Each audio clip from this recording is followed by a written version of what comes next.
Good afternoon, ladies and gentlemen. Welcome to Volunteer State Community College in Gallatin, Tennessee for opening day for the Pioneers of Volunteer State. They will take on the Trailblazers of Vincennes in Indiana. Both teams' first game of the 2024 season. This is Tim Reese back for year number 3 here for the Pioneers, who are head coached by Jim McGuire in his 3rd year at Vol State. Big thanks to many of our sponsors. You'll be hearing about them, but Toyota of Gallatin, one of our prime sponsors with a brand new scoreboard out there this past fall. So you should be able to see that on the wide angle that we have as the umpires come onto the field to talk to both head coaches, as we are minutes away from starting this ball game. We will get right to the Toyota of Gallatin starting lineups. First for the visiting Trailblazers, Braden Douglas, wearing number 13, will play second base. Number 33, Carter Whitehead, out in left field, batting second. Playing third base and batting third is Cade Hinton, wearing number 22. Holden Clifton, the first baseman, hitting cleanup. Blake Harrelly, the DH, will wear number 8 and bat fifth. Jace Parnan, number 9, the shortstop, batting 6th. Brighton Griffey, playing center field, batting 7th. Logan Edwards will be behind the plate. He'll wear number 28 and bat 8th. Jack Robinson will wear number 42 and play right field, batting 9th and on the mound.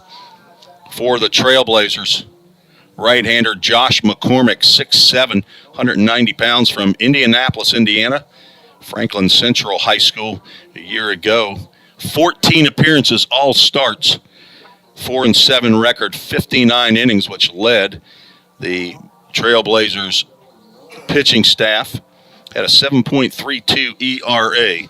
And he will face the Pioneers lineup that looks like this today as we open the season. Drew Plummer leading off, playing shortstop. Drew Webster batting second, playing left field. Landon Luderman at third. He'll bat third. Brody Milton over at first base, batting cleanup. Stephen Bell in right field, batting 5th. Walker Strange, the DH, batting 6th. Corbin Overbay at second base, batting 7th. Reggie Cooper in center field, batting 8th. And the only true freshman in the starting lineup, Lex Falsoni, behind the plate. He will be catching 6'7", now 6'8", Caleb Pica, who has grown an inch since last year. And he is on the mound. Caleb Pica, as a sophomore, had 12 appearances a year ago, 2 starts, went 2-0 on the season, 24 innings pitched, 16 hits given up, 9 runs, only 4 were earned, walked 16, struck out 39 batters. And Pica had a 1.5 ERA and a 14.5 strikeouts per 9 innings. As committed to Lipscomb University, head coached by Jeff Forehand. And Caleb Pica is the opening day starter this year after the Pioneers lost 2 of their Friday or weekend starters. Cade McKee, who is now at Midway University, had a tough start in the opening day yesterday with Midway. And then Eli Klotfelter, who had a very good start down at Reinhardt in his debut down in Atlanta, or in Georgia anyway. I think both or Klotfelter was playing in Florida though. But the head coach, Jim McGuire, out talking to the umpires. Home plate umpire today will be Christian Moffitt, and the base umpire will be Clay Williams, a Double-A minor league umpire who I've known since about 2005. He and his twin brother played on a baseball team that I helped coach, and he's a fine young man, and he is moving up the ranks in minor league umpiring. So we will take a break, and we'll fire off our new commercials that A.J. Fawson, our head engineer, has downloaded for us this year. And I will introduce you when we come back to our new analyst and director for today's show. But for right now, we're going to go to extended commercials because we'll have the national anthem while you're gone. And since we can't have music, we can't let you hear our national anthem, which seems anti-American and unpatriotic. But we apologize. We don't want to be knocked off of YouTube. But anyway, thanks for joining us on a beautiful day here in Middle Tennessee. We'll be right back on the Vol State Sports Network. So this is the 317, the long one, right? Yeah. Okay, perfect. All righty. All right, hey, B.A., great job. You survived. Vol State is essentially the relationship that the institution has with its students. This is a place where you can get comfortable and you can be fine-tuned with the people that are in the same field as you are. Vol State is like my second home. I've gained so much here, I can't even describe it all. So my story began for me about 5 years ago. Had the world in the palm of my hand. I go into work one day, and then I'm told you're going to be laid off indefinitely. We don't have a space or a place for you. And there was two things I could have done. I could have just folded and just said, you know what, my life is ruined, it's over, I'm defeated. Or I could pick myself up, dust myself off, and say, let's start again. And so I decided that I would come to Vol State. If you want to join the show, send an email to tbricksports@gmail.com. Vol State's prepared me by giving me all the skills I need to start off. This first class is about mechanical engineering and more of the physical side of mechatronics, just creating 3D objects with routers and mills. This is where it's all at. I didn't realize how great this place was until I really explored my options. But we have a great recording industry program, we have great equipment, we have some faculty here who have worked in the industry. I love Vol State, I would recommend it to anybody. I want to go into PR and journalism. Being at a smaller community college helped me to better navigate and know what to expect when I'm ready to expand my studies at another university. I think this was the perfect start to my journey. Possibilities are endless. It's a solid foundation that you can go anywhere in the country with. My dad and my parents, period, were my biggest champions. He got sick and we didn't know it. He died of cancer. It was sudden. And he kept asking me, baby, when are you going to graduate? I was like, it's coming. It's coming. I really thought I couldn't do it. But I was determined, and here I am now at the finish line, living proof you can do anything that you put your mind to. Just gotta believe. This has been a great journey. I have nothing but great memories. And I will cherish these memories for as long as I can. It's been tough. It really has been tough. I've had a lot of hills to climb. I've had obstacles, but now I'm at the top of the mountain and the view is incredible. I see so many possibilities in front of me. And Vol State, it changed my life.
And welcome back. We're experiencing some technical difficulties with our audio here, and we're trying to get that fixed.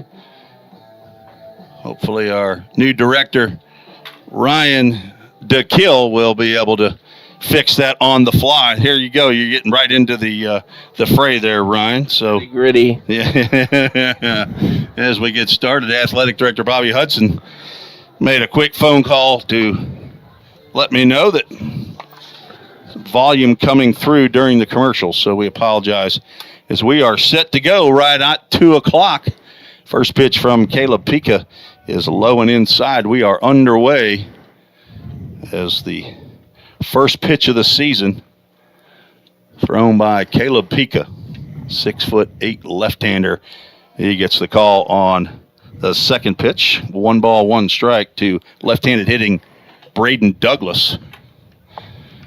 Douglas, 5'9", 160 pounds from Franklin, Indiana, a freshman. Now looking at a 2 ball, 1 strike count.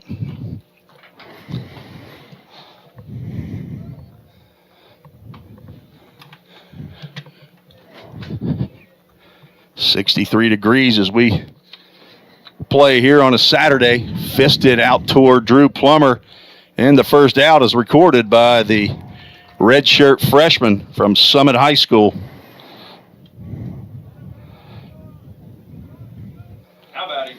And with 1 out, stepping to the plate, Carter Whitehead, the left fielder.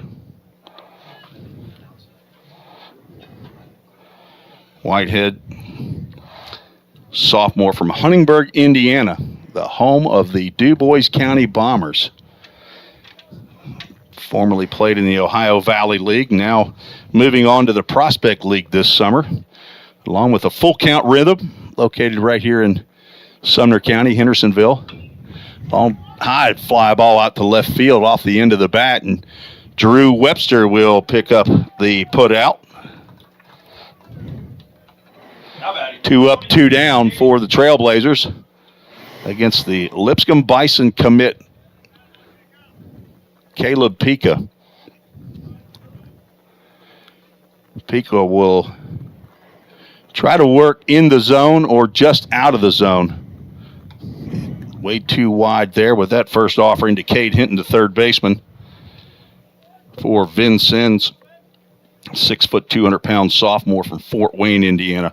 Played in 45 games a year ago and hit .360. Going to look at a fastball just above the letters. Count goes at 2 balls and no strikes.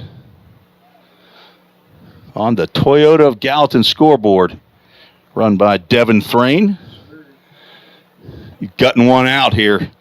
Not feeling well as he is wearing that medical red shirt along with Braxton Alexander, who's our public address announcer and DJ, and also Cole Ulrich, a freshman from Hendersonville. All up here in the press box wearing the same shirt, medical red shirt. Sorry, Braxton, it was a little confusing there for you. 2-2 count, a little high, and we'll have our first Full Count Ministries full count of the year. Big thanks to the ministry for the use of a lot of their equipment for the broadcast. Full count pitch, swung on and missed, and Caleb Pika gets his first strikeout of the year in a 1-2-3 inning. Just the start that you're looking for. No runs, no hits, no errors, nobody left on base. We'll take a break, see if we can keep working on our audio issues. You're listening to the Vol State Sports Network.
Tim Reese and Ryan DeKill back for the bottom of the first and the first at-bat of the season for the Pioneers. It goes to Drew Plummer, redshirt freshman. Sees a fastball from Josh McCormick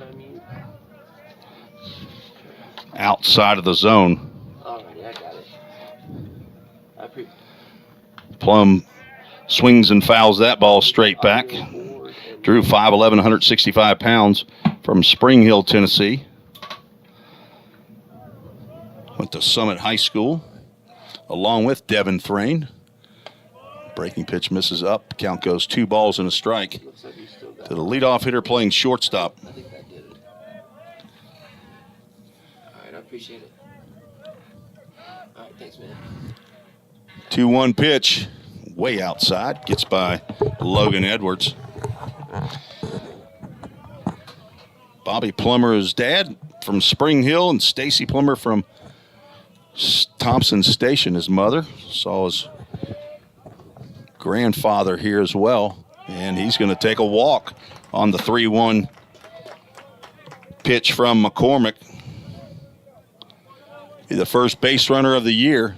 Drew Webster will step to the plate. Each of these guys now will be looking for the first hit of the year. Plummer pretty quick. He's looking to see if he can get a jump off of McCormick. Very quick delivery there. Barely had a pause. First pitch to Webby is outside. Drew Webster, 6'2", 190-pound sophomore from Christ Presbyterian Academy. Business administration major, the son of Rustin and Gail Webster, and brother to Jacob and Hannah. Hello to Granddaddy and Grammy in Madison, Wisconsin. Webster looks at a breaking pitch, just catches the outside corner. Nice pitch there from a right-hander, Josh McCormick. Webster played in 9 games a year ago, had 18 official at-bats, hit .222, couple doubles, 3 RBIs. Looks at another pitch just maybe a little up. Count goes 2 balls and a strike. On deck, Landon Luderman.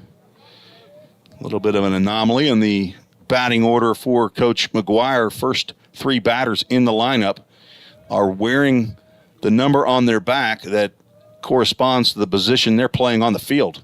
That ball is high and over the glove of Logan Edwards. So Plummer will move from first to second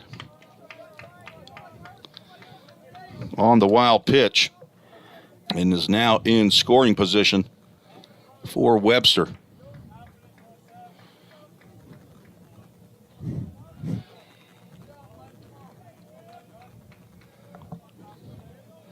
Folks here in shorts and T-shirt. Fastball swung on and fouled straight back. We'll have another Full Count Ministries full count.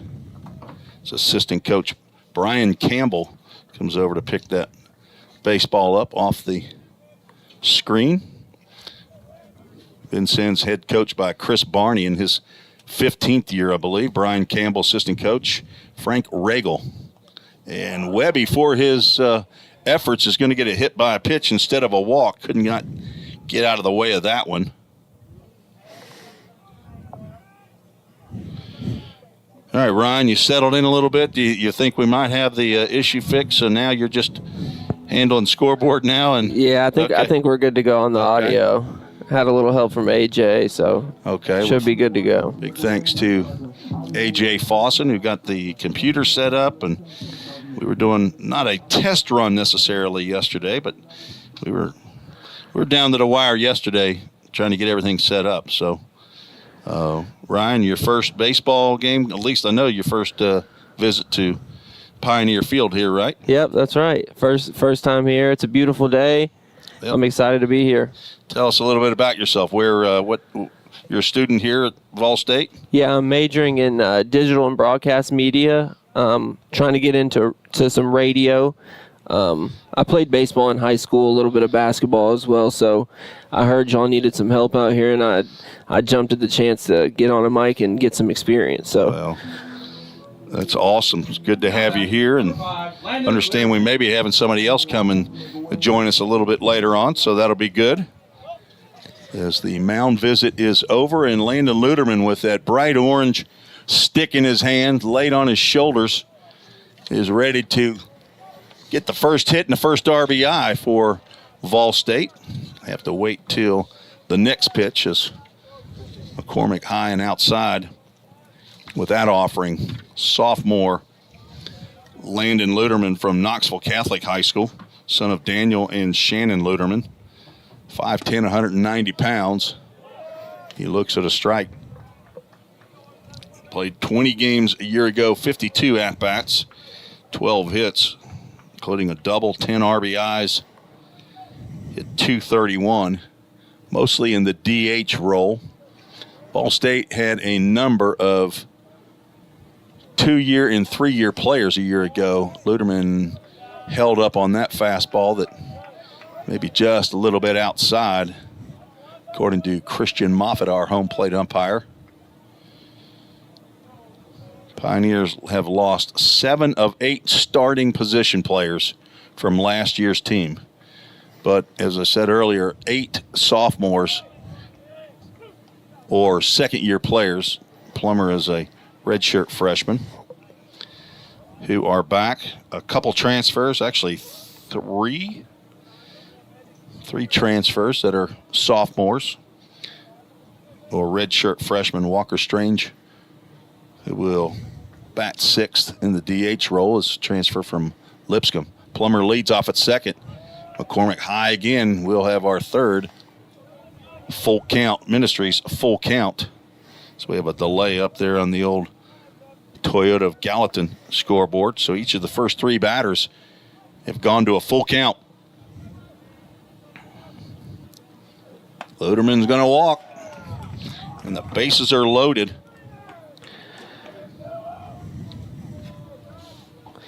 Yeah, he's missing a lot of stuff high and away, and the Pioneers are doing a real good job laying off that stuff.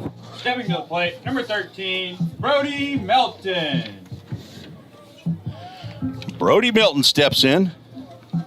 Also another one of those sophomores that had limited action a year ago.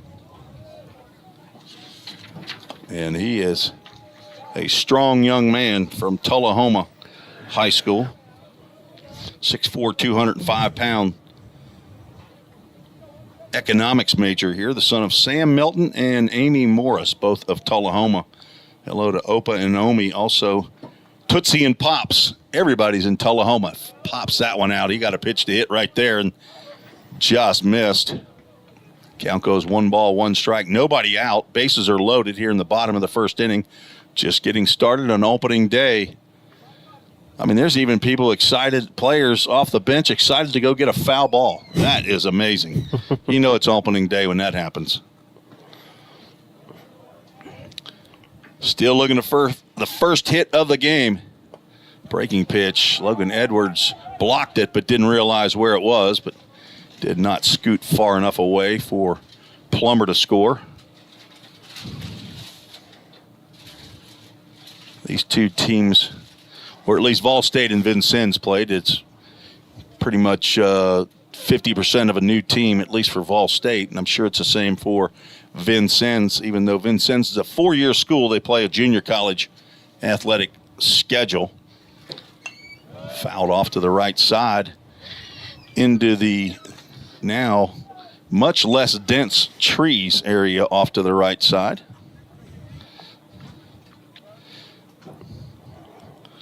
I got me a wood chipper, Ryan, and went over there and cut down a whole bunch of bushes and ran them through, and now we got a nice mulch over there, and they can find baseballs. That one will be easy to find. Yeah, I thought it looked a little different back there. I had to have something to do in the offseason after the fall baseball season finished. Pioneers won last year's game almost a year ago, 16-3 against the Trailblazers.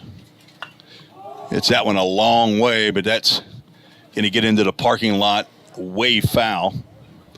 Got a hold of that one. Bit of a hanger on that breaking pitch. Garrett Bruce coming out to bring some baseballs to the home plate umpire. I thought he was our live stream or our live scorer over there on Presto Sports. 2-2 pitch. Breaking pitch just down and away. And the fourth, Full Count Ministries, full count. Director of Baseball at Full Count Ministries, Josh Carmen, is an alumni of Fall State here, and several folks that are part of the ministry also. And Brody Melton could not hold up on a high fastball. And there is the first out of the inning. McCormick needed that. The bases are still loaded, and transfer. Number 22, Stephen Bell. Right fielder Stephen Bell steps in from the left side. Playing right field, transfer from Alderson Broadus up in West Virginia. He had to transfer, Ryan, because they were closing the school down. They didn't just close the sports, they closed the whole school. My goodness. What school was that you said? Alderson Broadus. Wow. Never heard of it before I met Stephen Bell.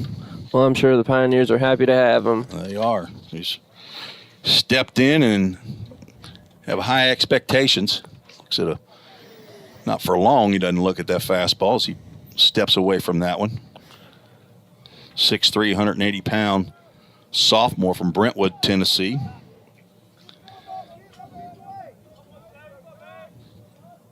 Frank and Katie Bell are his parents. He has a twin brother who goes to Tennessee Tech. His name is Mark. Hello to Papa and Nana in Foxfire Village, North Carolina, who may be joining us on the Vol State Sports Network on YouTube. Those of you that were around from last year, hopefully you remember the email address that popped up off to the left side. Should get out of play. And does. Saw Luke Lawson over there just outside of the fence. He must have gotten one of the other balls and wanted to chase that one down before it got away from him. Freshman out of Halls, Tennessee. Bell with a 2-ball, 2-strike count. Can he be the fifth batter in a row to go full? McCormick comes set, and a 2-2 pitch fouled off. Another good-looking pitch. Bell will go the opposite way if that pitch is out there. But he can also drive it in the gap. He's looking to get one out to the Allie Cassidy brick sign out on the right center field. Swings on a breaking pitch, and that is 2 straight strikeouts for McCormick as he is looking to get out of the inning after 2 walks and a hit batter to start off. So it's going to be up to Walker Strange if a run's going to be driven in here. Now batting, number 17, Walker. Go ahead. Wasn't looking good for McCormick at the beginning, but he's digging himself out slowly but surely. Just got 1 out to go. And Strange, 6'1", 215-pound redshirt freshman, is going to look at a called strike. He's from Christian Academy of Knoxville, CAK. And as I said, transfer from Lipscomb University. Played for the Full Count Rhythm this past summer. Was on the back-to-back championship winning team in the Ohio Valley League. He takes a healthy cut and comes up empty. Now down in the count, 0-2. McCormick looks like he's getting a little more confidence as he delivers a fastball in the zone. But Walker Strange can turn around a fastball. Tapper toward third, picked up, and the throw is away, goes to the fence. 1 run's going to score, 2 runs. Coach McGuire down at third base will hold Luderman up at third base. So the Framework Athletics first runs of the game and first runs of the season are scored by Drew Plummer, followed by Drew Webster. No RBIs, as that is an error charged to Cade Hinton. Didn't exactly get what he wanted right there, but that shows you sometimes just putting the bat on the ball can make good things happen. That's exactly what I was going to say. Put it in play. They got to do something with it. Corbin Overbay wearing number 14 today. That's a change. Threw me off when I thought that was Reed Mashinsky stepping to the plate. He's normally wearing number 14, but Overbay Steps in there as he's playing second base, wearing number 14.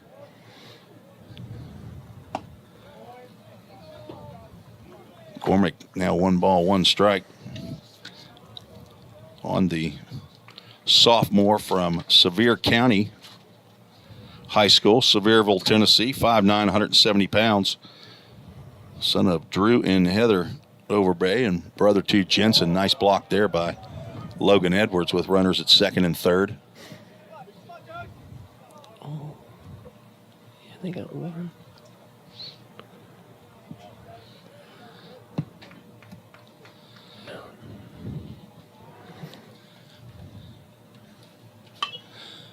Popped up out to center field. In comes Griffey, and he'll make the catch for out number 3. And Vol State gets on the board with 2 unearned runs. No hits in the inning. There were 2 walks and a hit batter and a huge error. And 2 runs scored. So after 1, we're scheduled for 9. Vol State leads 2-0. You're listening to the Vol State Sports Network.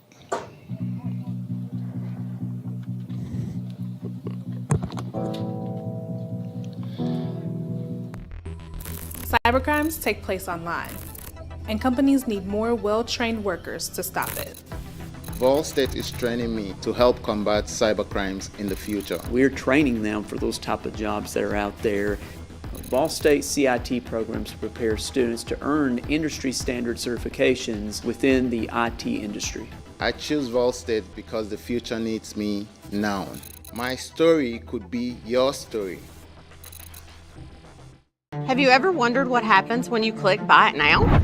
A whole series of transactions take place, from the manufacturer to your front door. That is logistics and supply chain management. At Vol State, we offer end-to-end supply chain courses.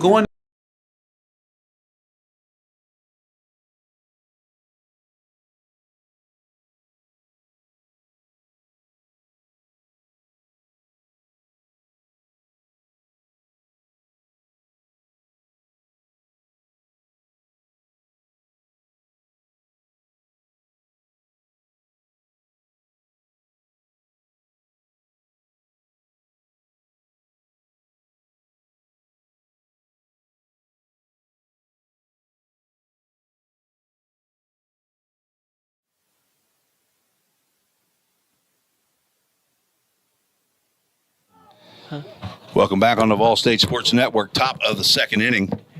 4, 5, and 6 due up for the Vincennes Trailblazers. Now trail 2-0. Is 2 runs, no hits in the top of the first. Pop up to the left side. Drew Webster over toward the line and probably out of your viewing area, but I'll tell you, he made the catch for out number 1. That was Holden Clifton, the first baseman.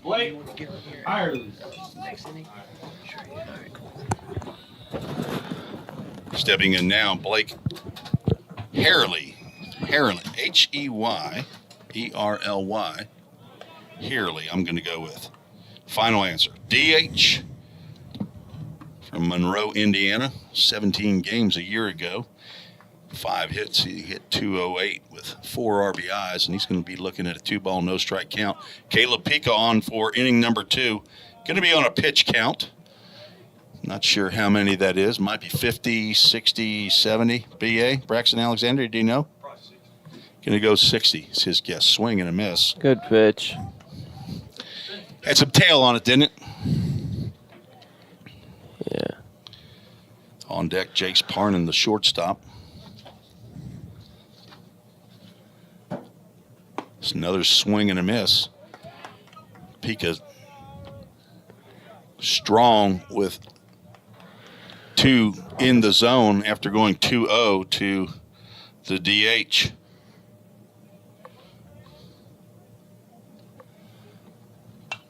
Fouled off to the right side.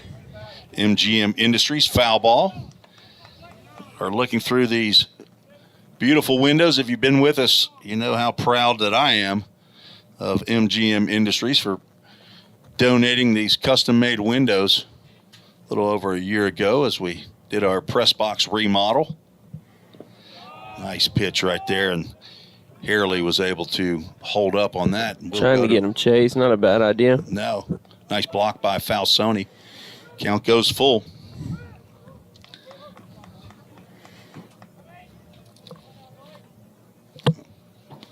Delay on the scoreboard. 3-2 is hit into right up the middle, and Overbay able to get over and make the catch on the soft line drive for out number 2. So 5 up, 5 down. Jace Harnan. And the Madisonville Miner from this past summer, shortstop Jace Parnan. I believe he's also a pitcher as well. At least he did in the summer. Yeah, he shows a utility man and a right-handed pitcher. Squares around the bunt. Looked to me like a changeup. Takes that for a ball. Scheduled for 9 innings here today on opening day. Beautiful February 3rd day in Gallatin, Tennessee. If you're not familiar with Gallatin, it's about 20 miles northeast of Nashville. We're playing right here in the Pioneer Field on the Tim Garrett Baseball Complex on campus. Swing and a miss. Again, Pika goes 2-0 on the batter and then starts his way back, throwing strikes.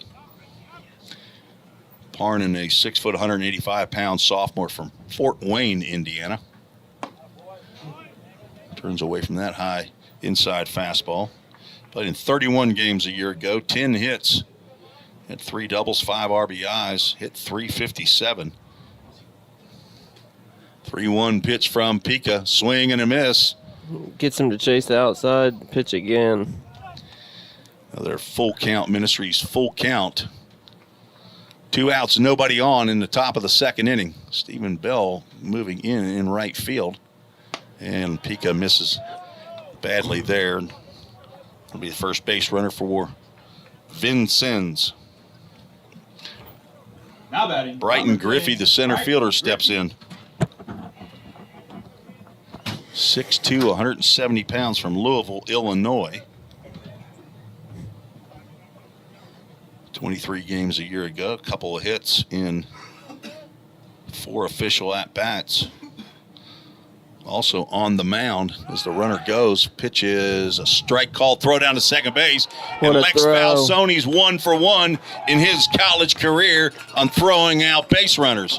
Good job, Lex, from Stewart's Creek High School.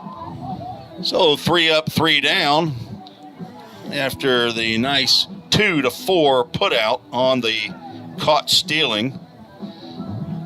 And the Pioneers will come back to the plate to see if they can increase that 2-0 lead and possibly get their first hit of the year. We are coming back for the bottom of the second. You're listening to the Vol State Sports Network. I took business management because I want to have my own business one day. It was time for me to take that step and enroll in Vol State. When a student comes to Vol State, they can leave here with knowledge that applies to all aspects of business. We're all working in the cloud. But what really is the cloud? If you start pulling back the clouds themselves, you find out it's an infrastructure. Computer science is really computer engineering. Right now, Middle Tennessee is quickly becoming a growing tech hub with several IT companies that are looking for skilled workers. if you're pursuing the CIT program at Vol State, you're preparing yourself to fill those positions.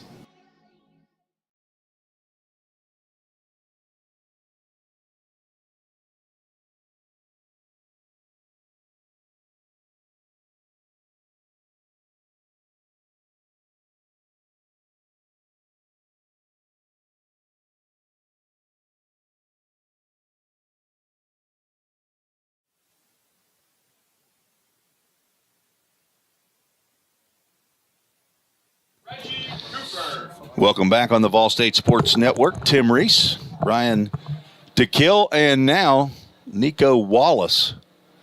As Brian Campbell, assistant coach for Vincennes, walks out, is going to check.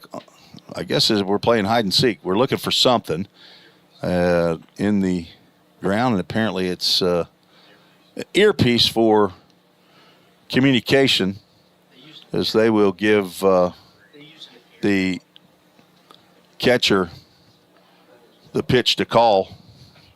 Reggie Cooper will lead off, take a healthy cut on the first pitch he sees. Or strike one.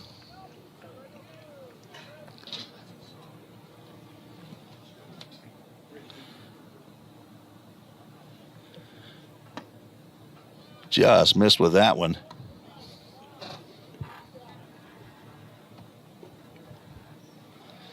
One ball, one strike. On Cooper, the transfer from Cleveland State, coming back home is Cooper from Stewart's Creek High School.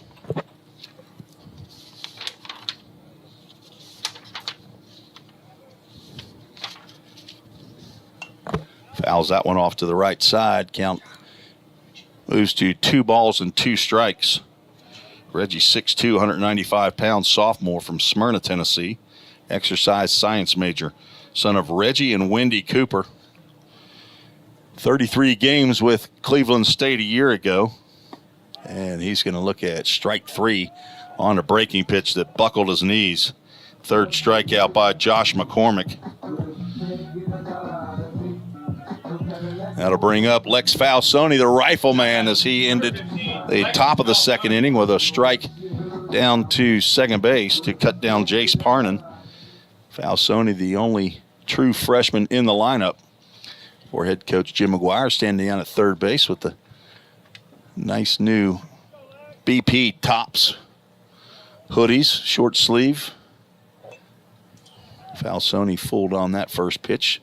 Just barely got some metal on that one. And new volunteer assistant coach Shane Kemp down handling the first base duties today, as John Ripel, the volunteer assistant coach from a year ago, is now the head coach at Pope Prep, formerly known as Pope John Paul II High School, right on the edge, I believe, of Sumner County and Davidson County. Falsoni swings and misses at a high fastball.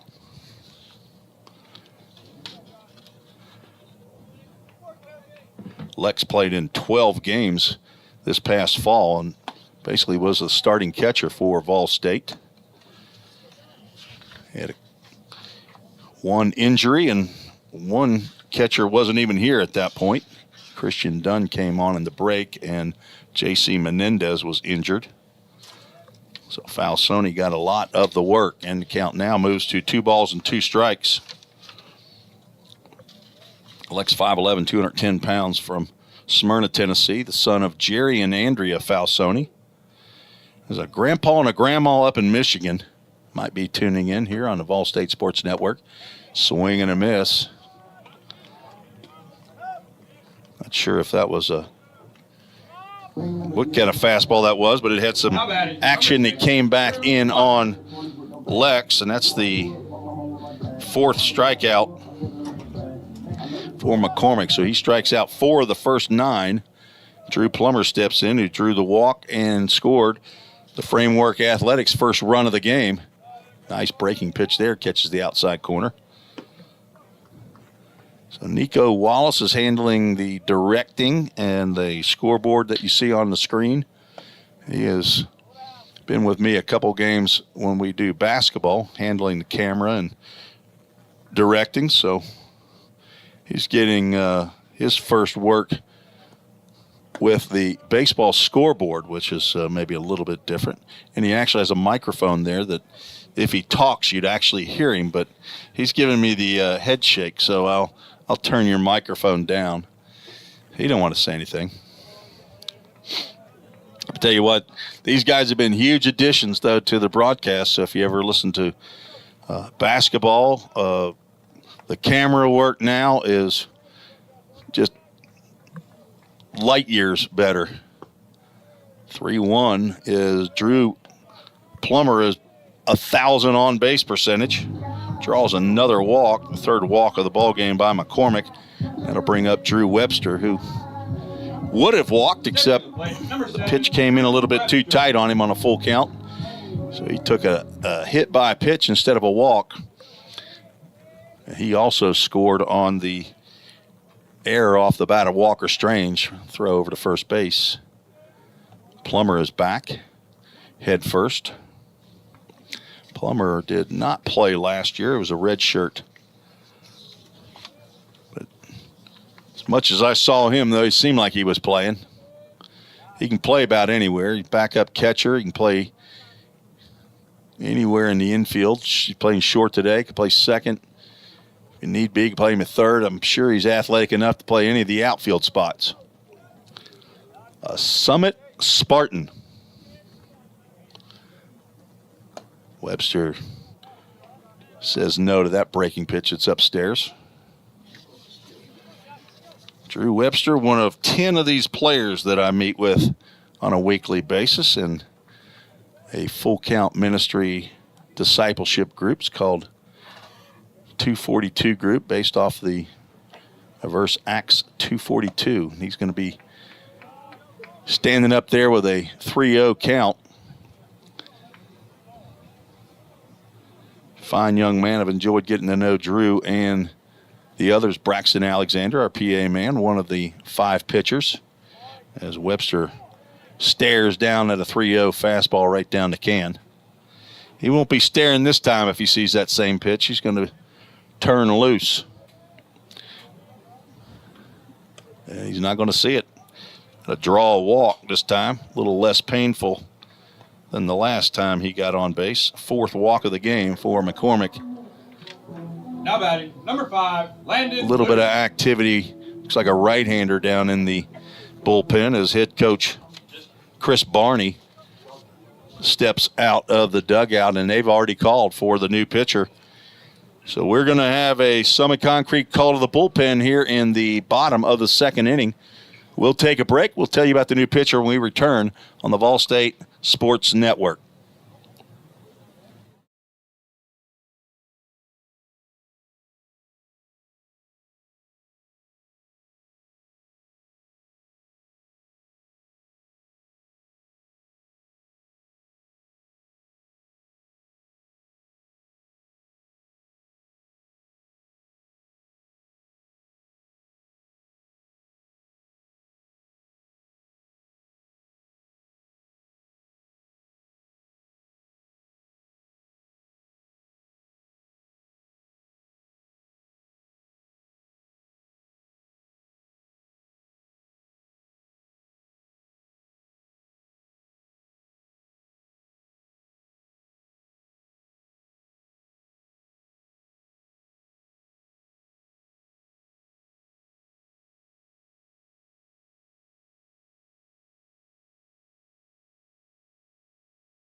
Tim Rees, Nico Wallace back at Vol State, where we have a Summit Concrete call to the bullpen for the Vincennes Trailblazers. Number 34, Logan Metzger, will come on. Now batting, number 5, Landon. A 6-foot, 200-pound sophomore from Marshall, Illinois. Got 17 appearances a year ago, 6 starts, 43-plus innings of work, 6.60 ERA. He comes on here in the bottom of the 2nd with 2 out and 2 on, facing Landon Luderman, the 3rd batter in the lineup. Pioneers looking for their first hit of the year. Metzger misses low to Luderman. Metzger, as I said, was, maybe I've said this earlier, was the starting pitcher a year ago. It was a unmemorable, or at least it's a game he doesn't really want to think about. Went a third of an inning. It's a swing and a miss from Luderman there. Only gave up one hit, but had trouble finding the zone. Walked 4 batters, gave up 5 runs. They were earned. Walked the first 3 batters that he faced. Sacrifice fly drove in 1 run, and then he walked this young man right here at the plate, Landon Luderman. That pitch is outside.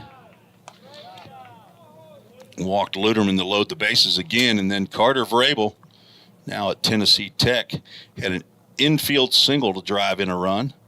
Another sacrifice fly, and then a double off of Jace Parnan, the shortstop, who came in relief. Breaking pitch, just a little bit high. Metzger just missed. As might be hearing a little bit of chirping there. That was a pretty close pitch. 3 balls and a strike now on Landon Luderman with runners at first and second. Drew Plummer out at second and Drew Webster at first base. 2 outs. Swing and a miss. Full Count Ministries, full count, and the runners will be off with the pitch. Reed Glover, the Director of Resources, Director of Discipleship for the Full Count Ministry. If you want to know more about Full Count Ministry, go to fullcountministry.com. They made it easy for you. And the pitch is called strike 3. A little bit too close to take, and Metzger gets out of the jam with the backward K. No runs, no hits, no errors. 2 more Pioneers left on base. After 2, Ball State leads 2-0. You're listening to the Ball State Sports Network. I took business management because I want to have my own business one day. It was time for me to take that step and enroll in Ball State. When a student comes to Ball State, they can leave here with knowledge that applies to all aspects of business. We're all working in the cloud. But what really is the cloud? If you start pulling back the clouds themselves, you find out it's an infrastructure. Computer science is really computer engineering. Right now, Middle Tennessee is quickly becoming a growing tech hub with several IT companies that are looking for skilled workers. if you're pursuing the CIT program at Ball State, you're preparing yourself to fill those positions.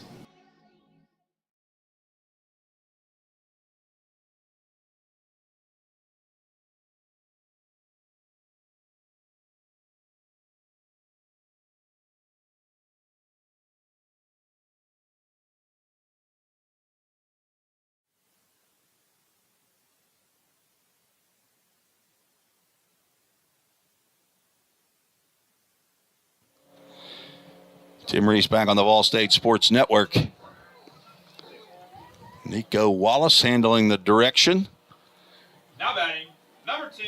Ryan DeKill had an inning and a half, and he said, man, I got to take a break. Just way too hard, this baseball stuff. Caleb Pika back out for inning number 3. I mean, that's got to be Caden Johnson's brother, right? Yeah. I mean, there ain't any question. I believe his name is Miles. He's a basketball player walking through here.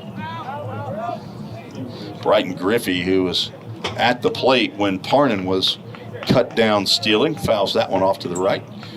One bounce and off the maintenance shed. That'll be easy to find. I can see it from the press box. Pika's faced the minimum. Missing a little high and away there. Wearing the brand new Nike cleats. Trying to work those in. The home whites. White on top of white, the Pioneers are wearing. Another one off the top of the maintenance shed into the wooded area that I have not gotten to yet with my chainsaw or wood chipper. Count goes 2 balls and 2 strikes. to Trailblazers center fielder Brighton Griffin. Logan Edwards on deck. Swing and a miss. Nice breaking pitch by Caleb Pica right there, and he gets his second strikeout of the ball game. Now batting, number 28, Logan Pica Edwards. led the Pioneers pitching staff a year ago with a 14.6 strikeouts per 9 innings. I believe it was 39 in 24 innings, just a bit outside with that offering to the catcher Logan Edwards.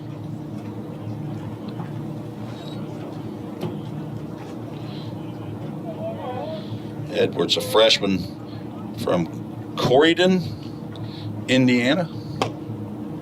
Looking now to 2-ball, no strike count. Jack Robinson on deck. Edwards, 5'11", 165 pounds. Now that one off to the right side. Might get to the pavilion, and it does. Off the roof.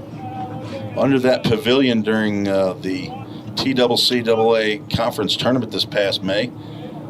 Our athletic director, Bobby Hudson, probably grilled 400 hamburgers. That's going to be a tough play right there. Overbay will charge and underhand over to Milton and just get Logan Edwards. Put a star by that one for Corbin Overbay. Now out batting, number 2. 42, Jack Robinson will step up. Sophomore, 6'2", 180 pounds from Mooresville, Indiana. Two-way player, outfielder, and a right-handed pitcher. He's going to square the bunt and try to lay one down and get on base. Fouls that one back off of home plate umpire Christian Moffitt, who is a firefighter in Goodlettsville, Tennessee. Not too far from the Ball State campus. Found out he was a sports broadcasting major at Alabama. So there you go. Ryan, Nico, this could lead to becoming a fireman. It's a great job, guys, I'm gonna tell you. Now, except for the going into a burning building, you know, that's probably not a lot of fun, but no balls. Is that right? 0-2 count? Is that right, Cole Ulrich? We'd find out. We'd know if it wasn't.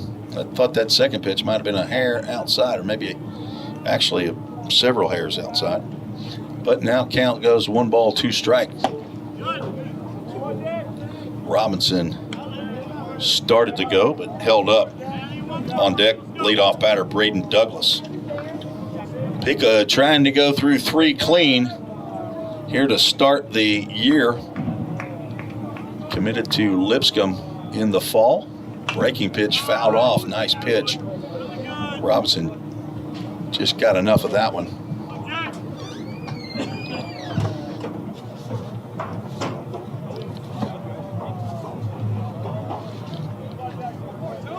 Two balls, 2 strikes, 2 outs. 2-0 Vol State leads here in the top of the 3rd inning. Breaking pitch, and everybody started off the field. Lex Falsoni was 3 steps out of the catcher's box, just barely outside. We'll have a full count. Ministries full count. I think for the most part the position players were going off of Falsoni there. Swing and a miss, and there is the strikeout, 3rd strikeout of the ball game, and 9 up, 9 down for Caleb Pica. We'll see if he ends up coming back out for the 4th. If not, a great start for Pica. 2-0. We're going to the bottom of the 3rd. You're listening to the Ball State Sports Network. Cybercrimes take place online, and companies need more well-trained workers to stop it. Ball State is training me to help combat cybercrimes in the future. We're training them for those type of jobs that are out there. Ball State CIT programs prepare students to earn industry standard certifications within the IT industry. I choose Ball State because the future needs me now. My story could be your story. Have you ever wondered what happens when you click Buy It Now? A whole series of transactions take place from the manufacturer to your front door. That is logistics and supply chain management. At Vol State, we offer end-to-end supply chain courses.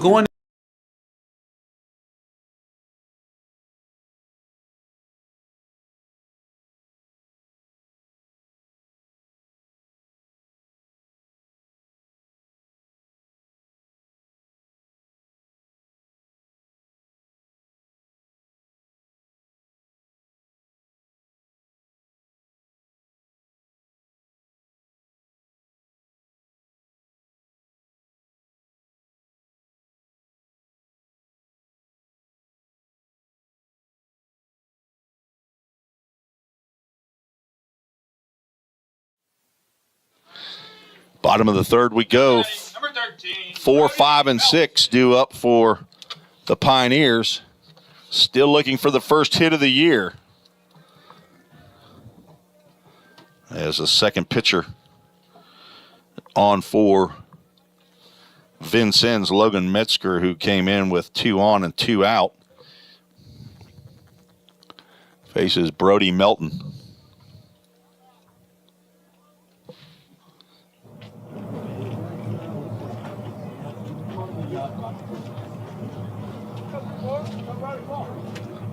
Melton struck out with the bases loaded on a high and tight fastball in the first. Swings over that one.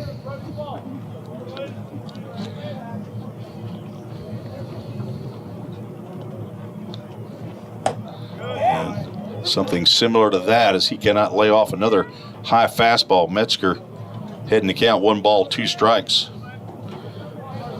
McCormick goes 1 2/3 innings. He's up no hits, 2 runs. They were not earned. Walked 4 batters. Melton fouls that one just over the screen. Strikes out 4 batters. Hit 1 batter.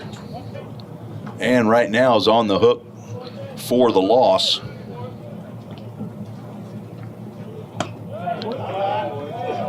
Melton looks at that offering and count moves to 2 balls and 2 strikes. Brody from Tullahoma, Tennessee, a sophomore. At least a 2-sport athlete in high school. Rips that one down the left field line, but it will curve, twist, and go foul. Then it will carry him on to the playing field down in left field. As is that Caden Blackford showing athletic ability and jumping over? No, that is Caden Johnson swinging a miss on a slow breaking pitch. Melton goes down on strikes for the second time. Now batting, number 22, Stephen Bell. Stephen Bell, also a strikeout victim in the first.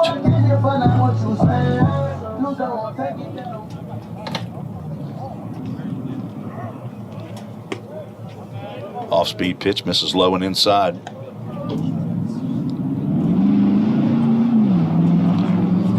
See Caleb Pica's dad here sitting right in front of the press box, John. Not sure if Mama's here, April or not. Saw them this past fall up in, I believe it was Marion, Illinois, where Pioneers played a couple games in the fall, and Caleb's grandparents both from Illinois. So that means his parents are from Illinois. 3 balls, no strikes to Stephen Bell. And he will take 4 wide ones. It'll be the 5th walk of the game by Trailblazers pitching.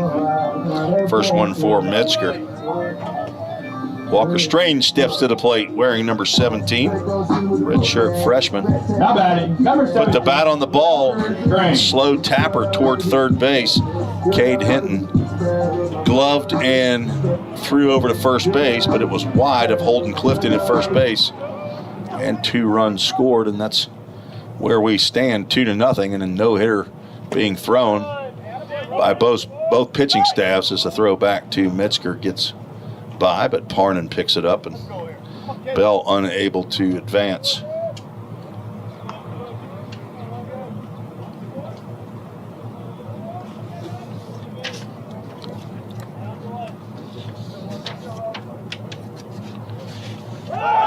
Off with the pitch is Bell. The throw is high, goes into center field, and charging is Griffey. Stephen Bell will be in at second base with a stolen base, the first stolen base of the year.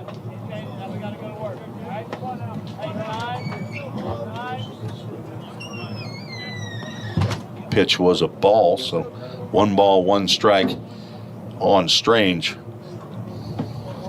Son of Toby and Aaron Strange.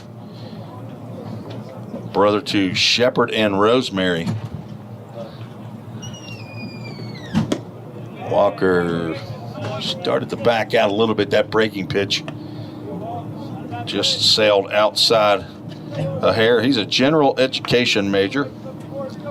He's a papa and a granny in Habersham County, Georgia. And Tati and Nanny in Knoxville. Hope I'm saying that right. T-A-T-I is how I have it. Swing and a miss. Count goes 2 balls, 2 strikes. Base hit should knock in Stephen Bell. Just got to get that first knock of the year.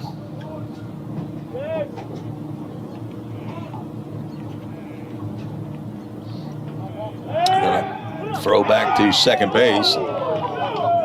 Clay Williams, the umpire in the field, says safe. Close call there. Braden Douglas moved in behind Bell. Nobody warming in earnest in the Pioneer bullpen, so there's a chance that Caleb Pika is going to go back out for inning number 4. Ball in the dirt. Bell's going to try to get to third. Throw down to third, and Stephen Bell is out. Close play again at third base, but Bell will be caught stealing. Throw down there by Logan Edwards for out number 2. Thought it was a pretty good read by Stephen Bell on that ball in the dirt, but a nice block by Edwards, and he was very quick to the ball, threw a strike down to Hinton at third base. So Strange fouls that pitch off. We'll go to full count.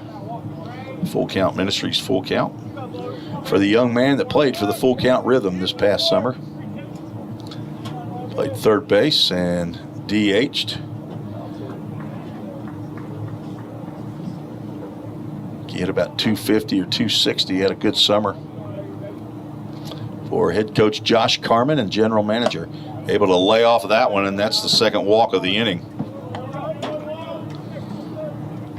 Pioneers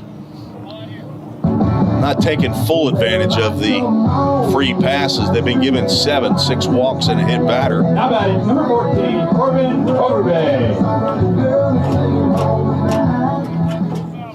Need a key hit right here, and with there's actually 2 outs on the scoreboard. Overbay wearing that number 14. Wonder if he just changed recently. Do we got any intel on that, Braxton? What? I'm sorry? He said he's changing a lot of jerseys. Okay, so are these permanent changes that you know of? Yeah. So Corbin Overbay is now going to be wearing number 14. So number 2 is no longer.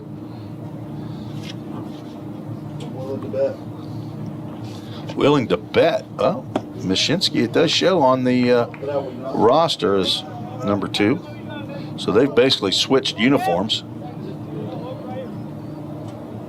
I wonder if there's any other changes.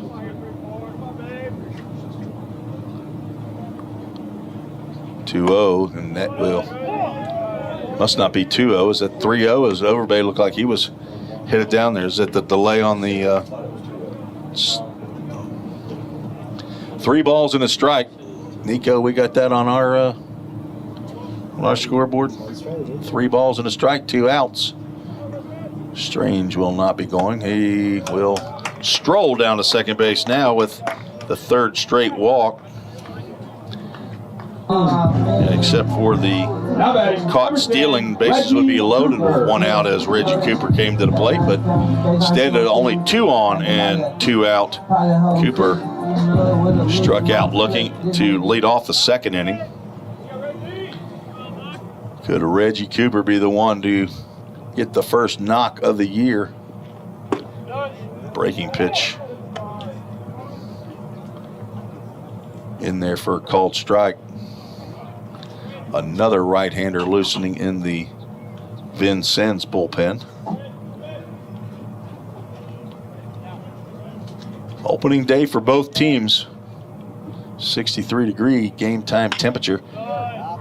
Cooper stayed in there in that breaking pitch and grounded it just past Jim McGuire, the head coach in his 3rd year with Vol State. As I said, Shane Kemp is the new volunteer assistant head coach, but Sam Folks is the new part-time paid coach, pitching coach for the Pioneers. Young man from UT Martin pitching days. 0-2 pitch, swung on and missed. And down goes Cooper to end the 3rd inning. So, no runs, no hits, still no errors. 2 more left on base. That's 6 left on after 3 innings. We're a third of the way through our opening day ball game, and out comes Kayla Pika for inning number 4. We'll be right back on the Vol State Sports Network. I took business management because I want to have my own business one day. It was time for me to take that step and enroll in Vol State. When a student comes to Vol State, they can leave here with knowledge that applies to all aspects of business. We're all working in the cloud. But what really is the cloud? If you start pulling back the clouds themselves, you find out it's an infrastructure. Computer science is really computer engineering. Right now, Middle Tennessee is quickly becoming a growing tech hub with several IT companies that are looking for skilled workers. if you're pursuing the CIT program at Vol State, you're preparing yourself to fill those positions.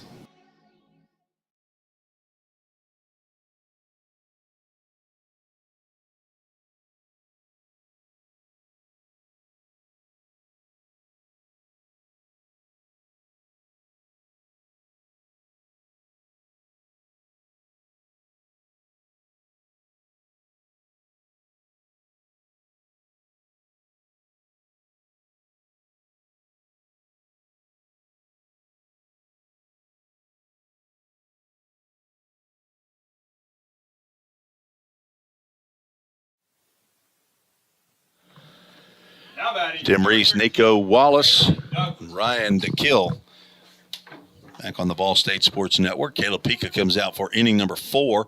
Nice breaking pitch to the leadoff batter, Braden Douglas. Popped out to Drew Plummer at short for the first out of the year.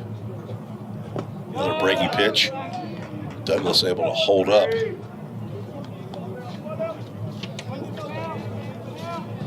So I've printed the roster off. Might have some changes that I'll have to be cognizant of if and when we have our first Jersey Mike's sub of the game. 2-1 pitch to Douglas. It's another swing and a miss on a breaking pitch in the dirt. Count goes 2 balls and 2 strikes.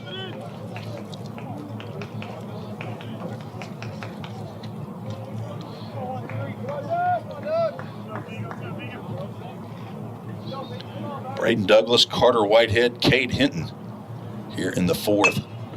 Over to third base, Litterman on 2 hops. Strike over to Brody Melton. 5-3 put out, and Douglas is retired. Nice play by Landon Luderman. Had a nice easy hop. Now batting, number 33, but the Carter leadoff batter Whitehead. running from the left-handed batter's box, and you probably rush your throw just a little bit. He threw a strike to Melton at first base for out number 1 here in the 4th.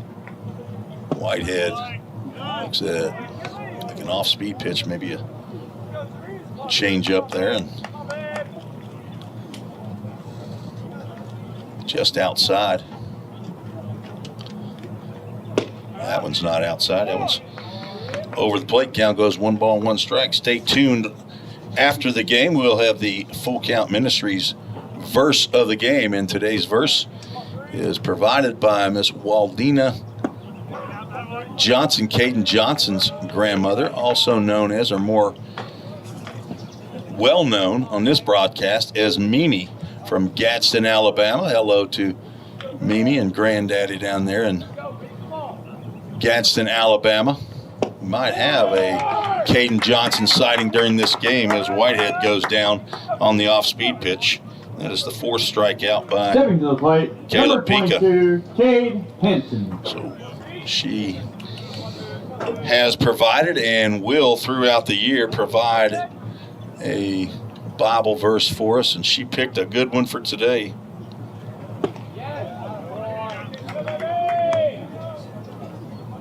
Cade Hinton, third baseman, he struck out to end the 1st.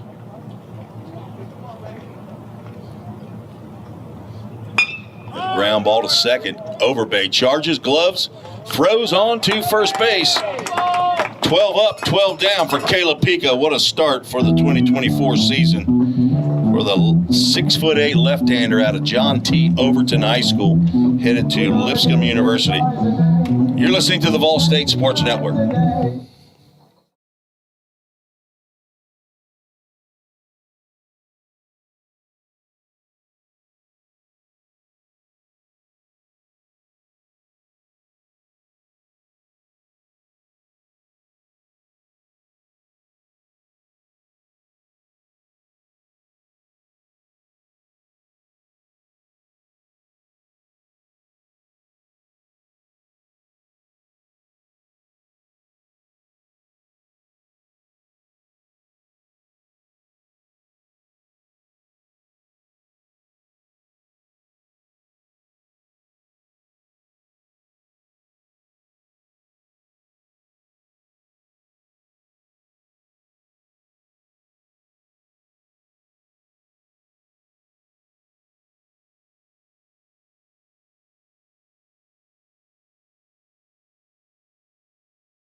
Tim Reese, Ryan DeKill, and Nico Wallace back on the Vol State Sports Network. I just now saw that our live chats are up and running. I didn't see that. Jerry Falsoni had checked in as the first chatter, asked for how many innings. I assume I answered that already for you. Don't know the times as to when these chats came in, but great to have you join us on that chat. I was also going to give out my email address, treesesports@gmail.com. If you'd rather send an email, have it a little more private, but I will give you a shout out as Lex Falsoni, the son of Jerry Falsoni, swings and misses. Strikeout victim in the 2nd inning. So there is Miss Mimi Waldina Johnson, who's in on the chat as well.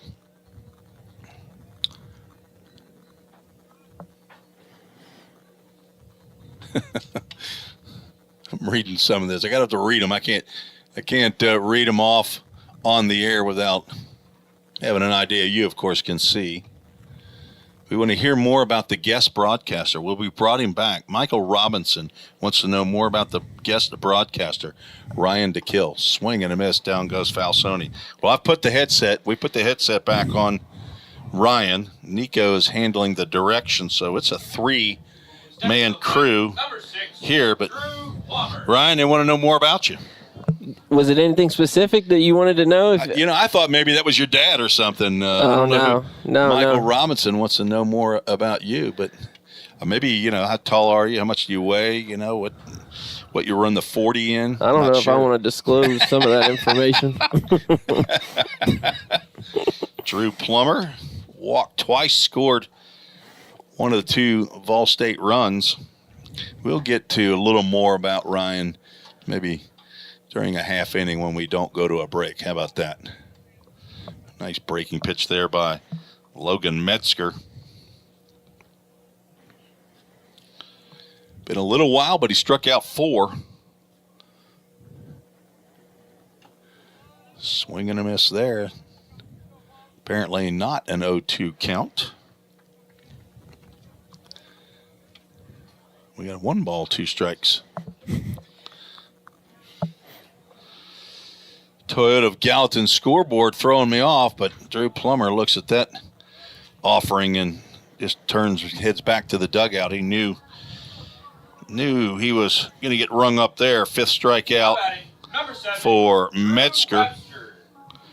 And Drew Webster will try to become the first Pioneer to record a hit. And instead, he's going to get hit for the second time, or they're going to call that a foul ball. Well, Drew's not heading down to first, so apparently hit the knob of the bat and not his hand, which is good. That can turn into an end of a season. You get a broken wrist. On deck, Landon Luderman. Strike 2. Metzger is pouring in strikes. Painting that outside corner really well right now.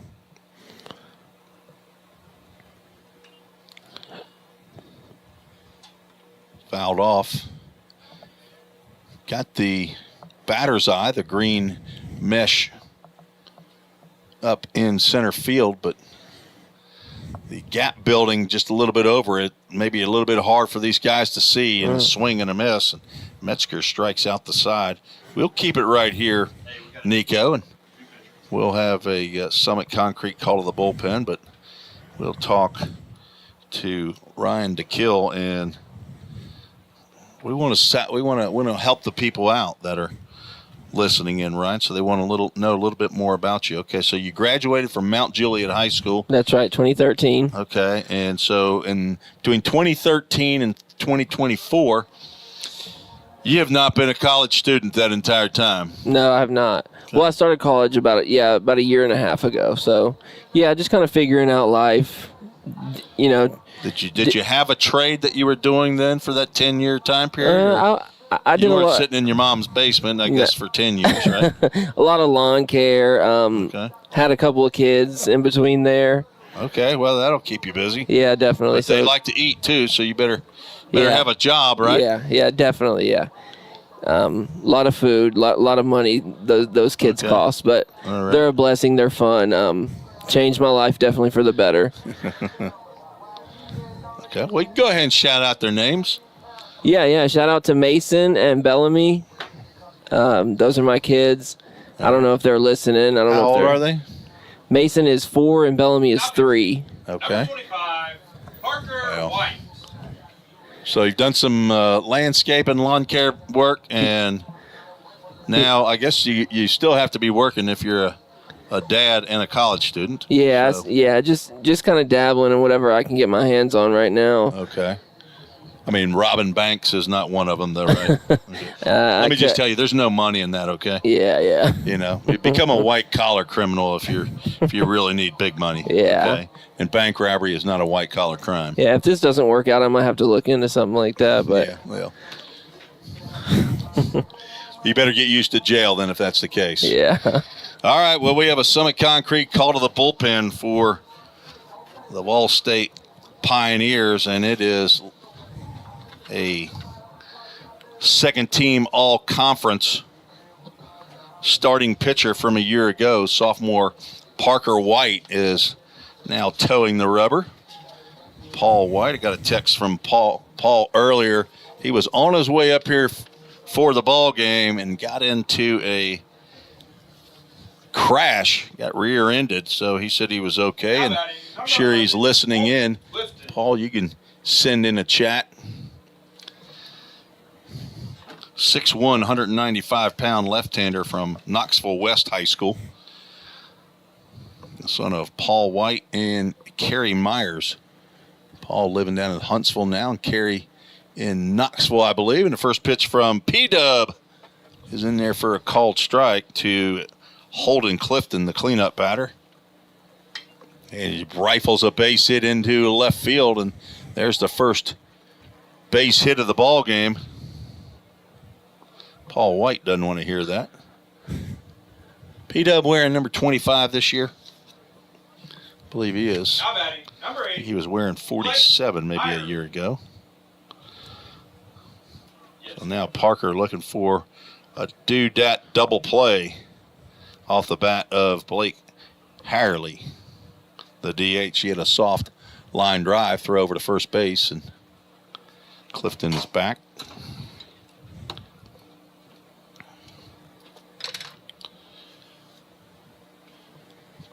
Parker is a grandma. He calls Owa in Tazewell, Tennessee. Swing and a miss on a tailing fastball. Ryan, he doesn't throw it hard, but he misses bats a lot, or he misses barrels. Yeah, a lot of times left-handers, that ball moves a lot. I think you're left-handed. Were you left-handed? I'm left-handed. Okay. You guessed it. The way I saw you doing you were typing left-handed when you were on the computer earlier. So yeah. I don't know if you know that you can actually do that, but you were leading with your left. But Parker was not originally considered one of the weekend starters at the beginning of last year, but came on early. Swing and a miss. Ahead in the count to the DH. But he ended up with 13 appearances last year. 12 of them were starts, which was third on the team. And he led the squad with 5 wins and a 5-4 record. Third in innings pitched with 51. Nice slow breaking pitch, catches that outside corner. Really Parker good pitch. White. Out number 1 here in the top of the 5th inning. We're scheduled for 9 innings. Just playing one single game today. Ball State will not play again until next Friday, as they scheduled a 4-game, 3-day stint against Southwest Illinois College, otherwise known as SWIC. Throw over to first base. Not in time. Parker White was on the second team all-conference list for the TCCAA. He had the 6th best ERA among qualifying pitchers. Tailing fastball misses away. 4.06 ERA. He had 47 strikeouts in his 51 innings. He and Eli Klotfelter were 1 out away from each other from sharing second place. Nice breaking pitch there. So you pitched and played first base over there for the Mount Juliet Bears. That's right. Coach Purvis, yep. Right? Yep. Mount Juliet has had a really, really good program for a lot of years. Yeah, they really have. I saw him play, throw over first base a little bit low. Melton able to snag that one. I believe they played in the state tournament in 2010 against Farragut High School, the Farragut Admirals, and was the fastest high school game I ever saw in my life. It was 1 hour and 5 minutes, a 7-inning ball game. Wow. Yeah, back then it was always Farragut was one of the better teams that going up against Mount Juliet. Oh yeah, it was. But my son played at Beach High School, and Mount Juliet and Beach were in the same district, and Mount Juliet won the district over Beach, who was the number 1 seed actually that year in the district. Had to come back and beat Beach twice in that year. Pop up off to the right side. Ethan Gross, who ended up going and playing shortstop for Memphis, was the starting pitcher, I believe, for the Mount Juliet Bears that game. Yeah. Philip Pfeiffer, who was a sophomore, who ultimately went to Vanderbilt to play baseball, and then went on to play several years in minor league baseball, and I think last with the Atlanta Braves in their system. Started as a sophomore and won that game. I believe it was 2-1. And I'm telling you, it was strikeout. It was hit the first pitch, and 7 innings in 1 hour and 5 minutes over in Murfreesboro was amazing. 2 balls, 2 strikes to Jace Parnan. 1 out and 1 on. Parnan lifts one out to left center field. Cooper coming on, sliding, cannot make the catch, throws to second base, and he's going to get the force. Wow. So Parnan will not be credited with a base hit, as Cooper able to keep that in front of him, and Parnan will reach on the fielder's choice. And out at second base, 8-4 on the put out is Holden Clifton for out number 2. So 2 outs, and Parnan now at first base. Brighton Griffey, the center fielder, stepping to the plate. There's a line drive into right center field. That's down. Cooper to his left. Nice play on the hop. Throws back into the infield, keeping Parnan at second base. So now 2 hits in the inning as Griffey laces a line drive into center field. Showing some signs of life.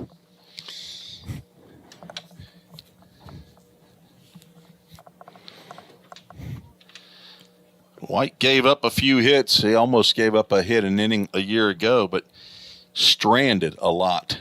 So it looks like we have a pinch hitter here for the Trailblazers, Dylan Ecken. Number 31, Dylan Ecken. From Louisville, Kentucky, a sophomore, 5'10", 180-pound outfielder. He's going to hit for Logan Edwards with 2 out and 2 on here in the top of the 5th inning. White delivers. Fastball outside.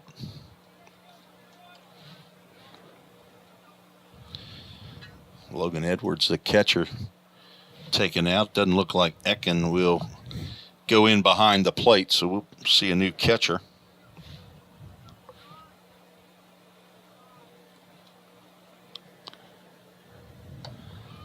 So Jersey Mike's first sub of the game at the plate for Vincennes. Jersey Mike's located right across the street. And your public address announcer for today's game went over there and got him a regular size sandwich, I believe. You didn't get the giant, did you, Braxton? No, you can't handle the giant. Popped up out to center field. Deep goes Reggie Cooper.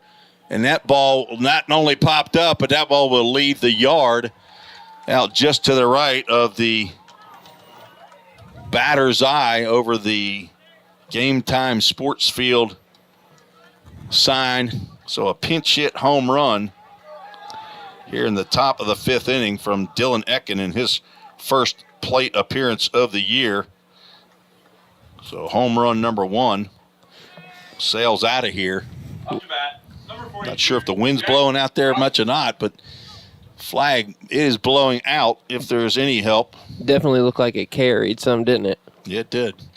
Jack Robinson will step in as Vincennes now leads 3-2.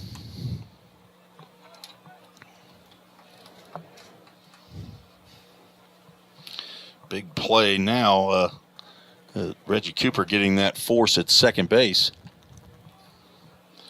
And White misses with 2 straight after giving up the long ball. 3 hits in the inning.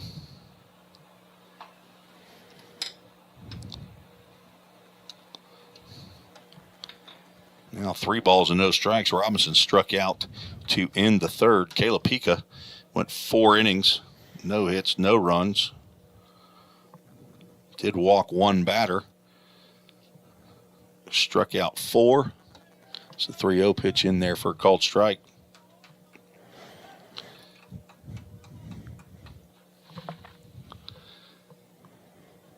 And looks like a right-hander down in the bullpen. Swing and a miss. We'll go full count Ministries, full count.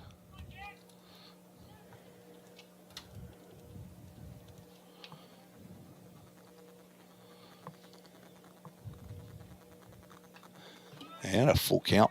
First pitch, foul ball.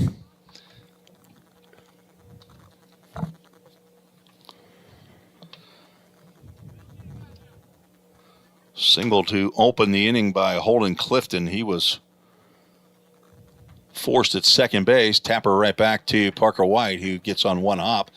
Will run it halfway over to Brody Melton, underhand for out number 3. but 3 hits produce 3 runs.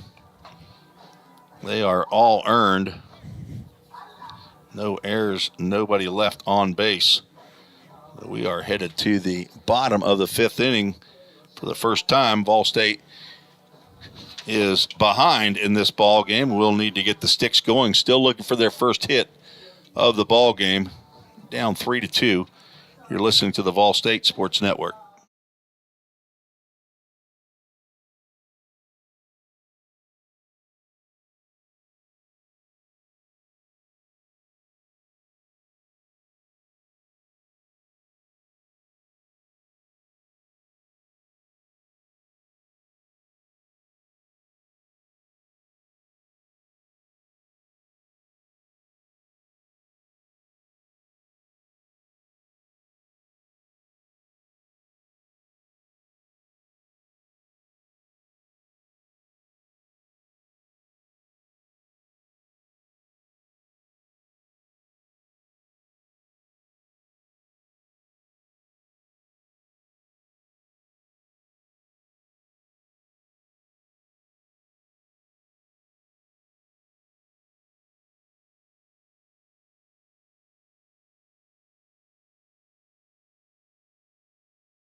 Tim Reese, Ryan DeKill, Nico Wallace directing. Back for the Vol State Sports Network. Pioneers will send 3, 4, and 5 to face the new pitcher for the Trailblazers. Number 6, Max Lyons from Indianapolis, Indiana.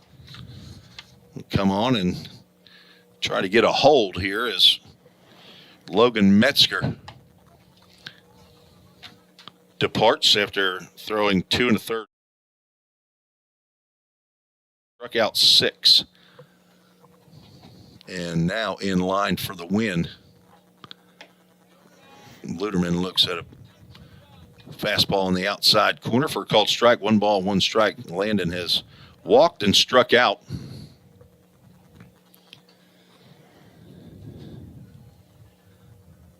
Breaking pitch misses high and away. A year ago for Vincennes, Max Lyons entered the ball game on the mound in 5 appearances. Only threw 3 1/3 innings. Gave up 6 hits. Changeup misses away. Walked 7, struck out 3. 6'2", 180-pound sophomore. He is the 3rd pitcher on for Vincennes. There's a pitch right in Landon Luderman's box, and he just fouled that one off. Another full count. Full count ministries, full count. Something good's about to happen, Ryan. I can feel it. You got hit with that pitch. I guess told you. That could be considered good, I guess. Second hit batter for Vol State in this ball game. Drew Webster on a full count wore a pitch in the first inning. For his efforts, he scored. So we'll see if Landon Luderman will score. Brody Melton's due. He's 0 for 2 with 2 strikeouts. Brody, another one of the 10 242 guys. Got 5 position players and 5 pitchers. Pitchers are, just by definition, pitchers are a little bit different anyway, but then to have 4 left-handed pitchers, that's different on top of different, isn't it, Braxton? Braxton, a left-handed pitcher. There's a drive out the left center field. Griffey over in the gap, and he's going to make the catch. We're out number 1. Brody just missed that one. Just a little shy. Number 22, Stephen Bell. Melton now 0 for 3. Stephen Bell steps in. He walked in the first Walk, stole second, but was thrown out trying to swipe third on a ball in the dirt. Got a new catcher, of course. That ball's fouled down, maybe to the bullpen. Did it stay in? No, went out. See if we can figure out who this new catcher is. It's a 2-something. It's not a 23. I'm gonna go. It's a 25, maybe. Kanan Miller, maybe. Ground ball slowly hit the second. Going to try to get the out at second and will. Braden Douglas, nice play to get the lead runner as Bell grounds into a fielder's choice. 4-6 if you're scoring at home. If you are, you probably don't need me to tell you how to write down that putout. Walker Strange stepping back to the plate with runners aboard. Reached on an error in the first, walked in the third inning. 2 outs, 1 on. Drives the base hit into center field. Walker Strange is the answer to the trivia question of who got the first base hit of the 2024 season. The line drive into center field, runners now at first and second. The transfer from Lipscomb University. CAK product. Corbin Overbay wearing that number 14. Steps in. Now we need back-to-back hits. Overbay looks at a breaking pitch, misses high and away. Our back-to-back hits sponsor is Hit After Hit, owned by Lem Pilkington, a sporting goods provider. Provides Rawlings products to Coach McGuire. Here's a fastball in the outside corner.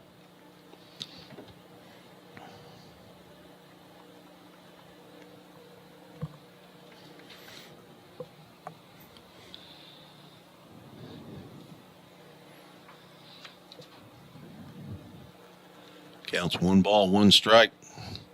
Line sets and delivers. The line drive out to right field. Could that get down in the sun? And over is Jack Robinson to make the catch on the line drive off the bat of Corbin Overbay. So got the hit, but could not produce a run. No runs, 1 hit, no errors, and 2 more runners left on base. That's 8 after 5 innings. We are through 5, scheduled for 9 innings. And Vincennes leads 3-2. You're listening to the Vol State Sports Network. Cybercrimes take place online, and companies need more well-trained workers to stop it. Vol State is training me to help combat cybercrimes in the future. We're training them for those type of jobs that are out there. Vol State CIT programs prepare students to earn industry standard certifications within the IT industry. I choose Vol State because the future needs me now. My story could be your story. Have you ever wondered what happens when you click Buy It Now? A whole series of transactions take place, from the manufacturer to your front door. That is logistics and supply chain management. At Vol State, we offer end-to-end supply chain courses.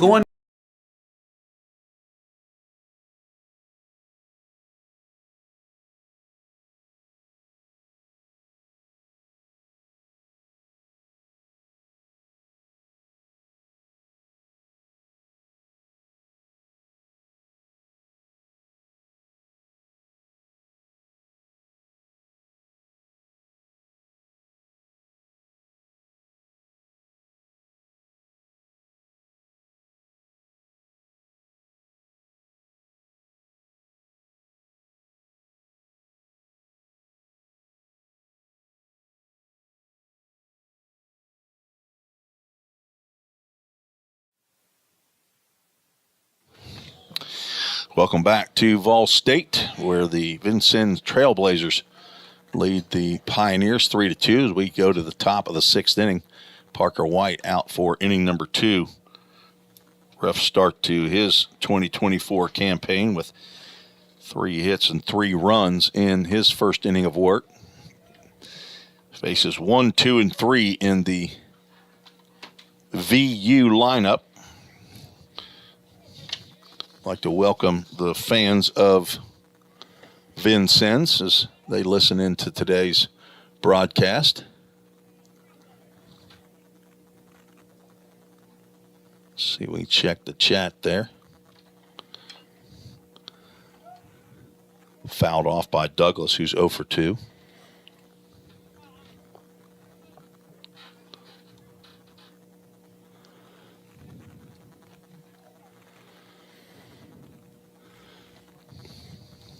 One-two pitch. Breaking pitch misses outside. If anybody's taking advantage of the treesports@gmail.com email. Not yet. That's fisted out to center field. Drew Plummer out and will make the over-the-shoulder catch. Nice play. The glove flip to Reggie Cooper did not connect, though.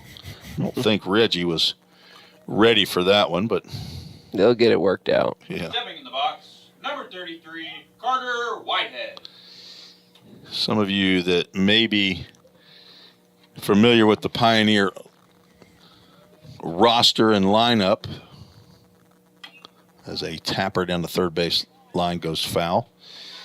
Earlier I had said that 7 of 8 positions on the field left due to graduation.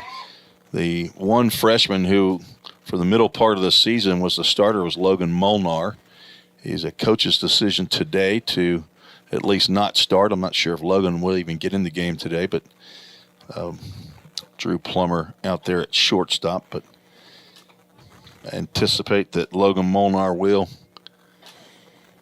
be back this next weekend. That ball's popped up down the right side. Brody Melton's over, and he's going to make the catch out of your viewing area. Nice play by Brody Melton on a foul ball headed toward the tarp. Another good over-the-shoulder catch right there. You know, I said that Brody Melton was a 2-star athlete. I'm pretty sure he played football in high school as well. I know he played baseball and basketball, so 3-sport. I mean, he probably was on the chess team and the bowling team.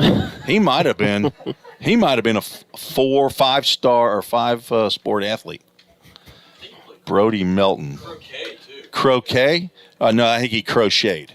Yeah, that's called. Yeah, he wasn't crocheting. He was crocheting. That's crocheting. So Brody Melton, Zach Zimmerly, Drew Webster, Corbin Overbay, and Cam Hodges, the 5 position players that, as that ball is driven out to right center field, that will get down and split the gap. Cooper over, cuts it off, gets it back into the infield, and holds Cade Hinton to a single. 4th hit for Vincennes. Now batting. 2 out knocked by the 3-hole hitter who's now 1 for 3, Holden Clifton, who got the first hit of the ball game. Steps in. He's 1 for 2, singled into left field. He was the first batter that Parker White faced, so Parker's now been through the lineup. And gets a ground ball to Plummer, who gets it on 2 hops, flips over to his buddy Corbin Overbay for the force out at second base, and Parker White out of the inning. No runs, 1 hit, no errors, and 1 runner left on base. A good inning right there for P-Dub. We go to the bottom of the 6th inning. Pioneers looking to get the sticks rolling. Are down 3-2. You're listening to the Vol State Sports Network.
Welcome back on the Vol State Sports Network.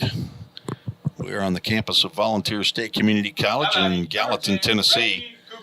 Reggie Cooper, Lex Falsoni, and Drew Plummer will face new pitcher for Vincennes as Cooper swings and misses over the top of the fastball, delivered by Alex Wondersea, freshman from Centerville, Indiana, 6'1", 160 pounds. Cooper holds up. They want to check down at first base, and Clay Williams says no, he did not go. Good call, Clay. Good job. Your dad, Stan, would be very proud of you. Brother Cole says he thinks you're the best umpire he's ever seen. Count goes 2 balls and a strike to Cooper, who's 0 for 2.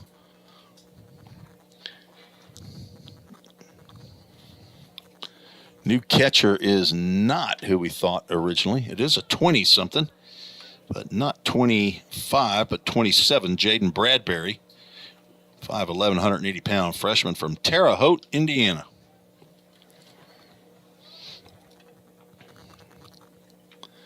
Two pitch to Cooper. Outside corner. Man. That was an iffy one right there. All right, Christian Moffitt, your mom and dad are not happy with that call. Now batting, number 15. I don't know your family that well, but Lex Falsoni steps in. Lex going to need to break this this situation going on between the 8 and the 9 hitters. We'll get 5 at-bats for the 8 and 9 hitters, and they got 5 strikeouts. Get your first college hit right here, Lex. Freshman from Stewart's Creek High School. Another Creeker. This is the 3rd year I've been here, and we've had multiple players from Stewart's Creek High School each year swing and a miss there. I was wondering if we were going to get a visit from the athletic director. Mr. Bobby Hudson has shown up in his 73rd year here at Vol State. We haven't hit 40 yet, have we? Not yet. We're pretty close to, aren't we? Number 39, is that right? I think so. 39th year is started out as a janitor cleaning toilets, I believe, and coached softball, basketball, then the athletic director. Nice breaking pitch right there. Man. That full Lex there. 2 backward Ks for Alex Wondersea. Stepping in the box, number 6, Drew Plummer. Ball State baseball is the only game in town right here, though. We might have 4 games, all of the sporting teams here at Vol State playing at some point in time. Although we can't have men's basketball and women's actually playing at the exact same time because they play on the same court. But softball and baseball and basketball could be happening. We had that happen, I believe, at least once last year. And Ryan DeKill, if you fancy yourself a basketball broadcaster, I got a date for you. A week from next Saturday. That one's tap 2, shortstop, Parnan on 2 hops. Throws a strike over to Clifton to retire Drew Plummer on the ground out 6-3. So 3 up, 3 down for Vol State here in the bottom of the 6th. We keep it right here. We get Bobby. We get this microphone over here. We'll even turn it up. Let's pull that microphone right there out of the. Out of that, you push it down. There we go. Pull it out, and we'll see if we can try to make sure. Don't pull it too far here, Bobby. There you go. Oh, I'll try to stand still for a minute. So Bobby Hudson, the athletic director here at Vol State, has been very, very helpful for me as I have come here to broadcast and just kind of pushed my way in here, didn't I? But tell us what's going on in Vol State athletics. Well, we're starting everything up. Men and women's basketball are playing at Motlow today. Well, the women should be playing right now. And men to follow. Softball's already played this week. They went and split at Snead State. They play again Tuesday and Wednesday. I think the number 3 team in the country, Wallace State from Hansville's coming in, so they're going to find out where we're at that time. So, you know, getting baseball started, it's always a good thing, and the weather's been beautiful today, and you know, who could ask for anything better? You know, Tim, he'll keep you posted on everything going on. I'm looking up at the softball schedule that I printed off, and I see that it's wrong already. So what we have in the folders in there, we're going to have to update because they do. I believe they play Tuesday and Wednesday on the website, right? It says John A. Logan on the 6th. But we'll have to figure that out. I'm not sure how many folks listening to this broadcast are interested in the women, but I am, because if they're playing on Tuesday and Wednesday and my wife gives me a hall pass, I'll be up there helping whoever's broadcasting that. I believe it might be Sam Wilson that may be on to bring the live stream on the women's softball. So Blake Harley, the DH, 0 for 2, facing Parker White on for his 3rd inning of work. You got it pulled up there, Bobby. Doubleheader against John A. Logan on the 6th Tuesday, and then, as you said, Wallace State on Wednesday. There's ground ball to the left of Luderman. He's got it. Throw over to first, and Melton has to stretch back toward home plate to record the out on a 5-3. Second play for Luderman down there at third base is a success. Stepping in the box. That brings to the plate Jace Parnan, the shortstop. So I'm not sure. We'll have to update my roster that I have. Yeah, we'll get you updated. The first tournament that they were supposed to go to got rained out, so he added a couple of games so he could get what he needed in, and then they're trying to get ready for the big JUCO shootout later in Oxford. Yep, that's where the national tournament will be this year. So we'll do that. So up to bat, number 10, Brighton Griffin. Well, the women got their first conference win of the year. What was that, on Wednesday night, right? Against the Southwest Tennessee Lady Salukis.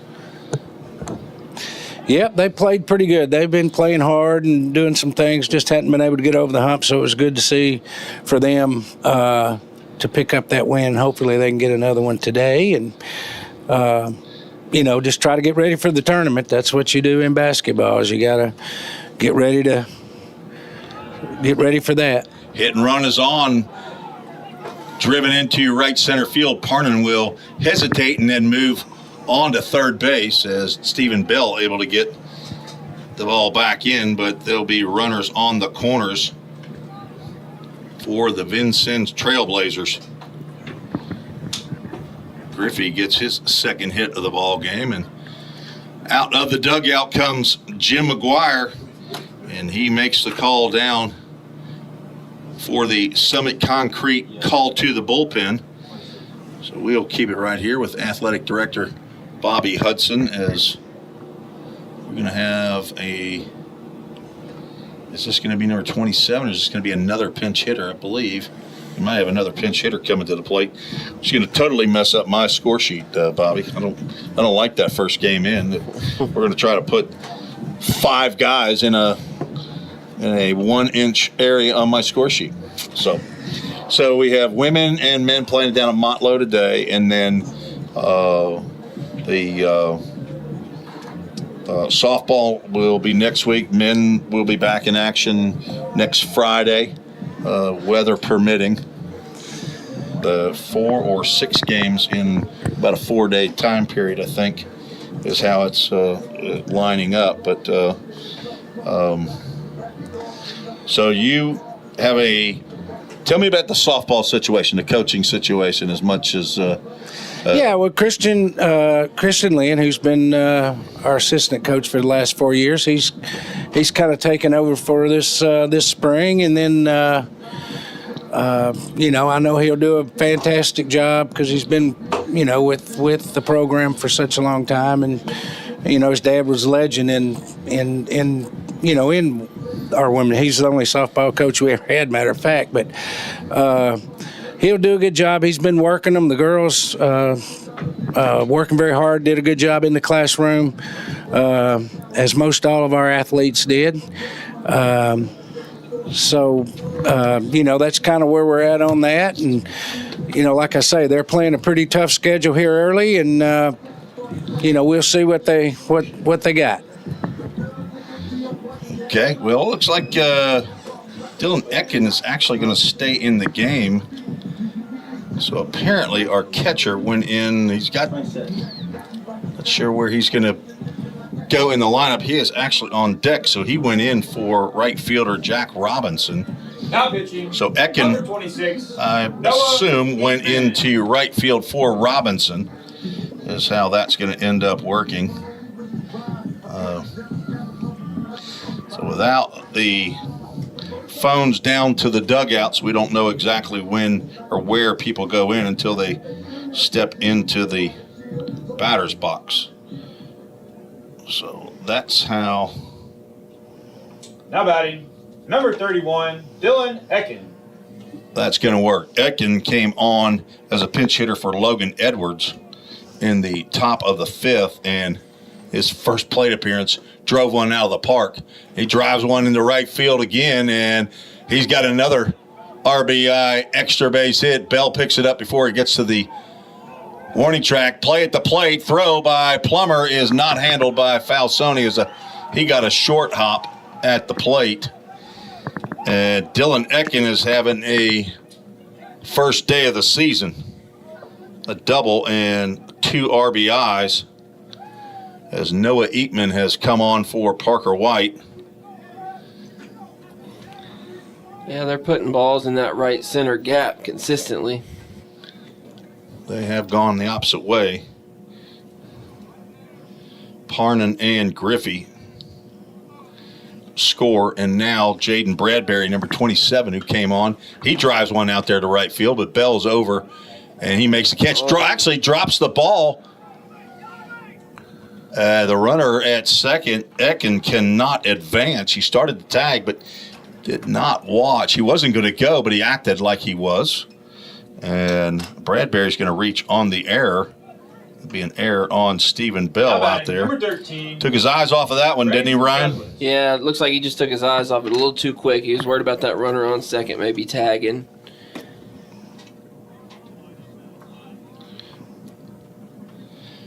Back to the top of the lineup, Braden Douglas, who's 0 for 3, steps in. Vincennes now leads 5-2.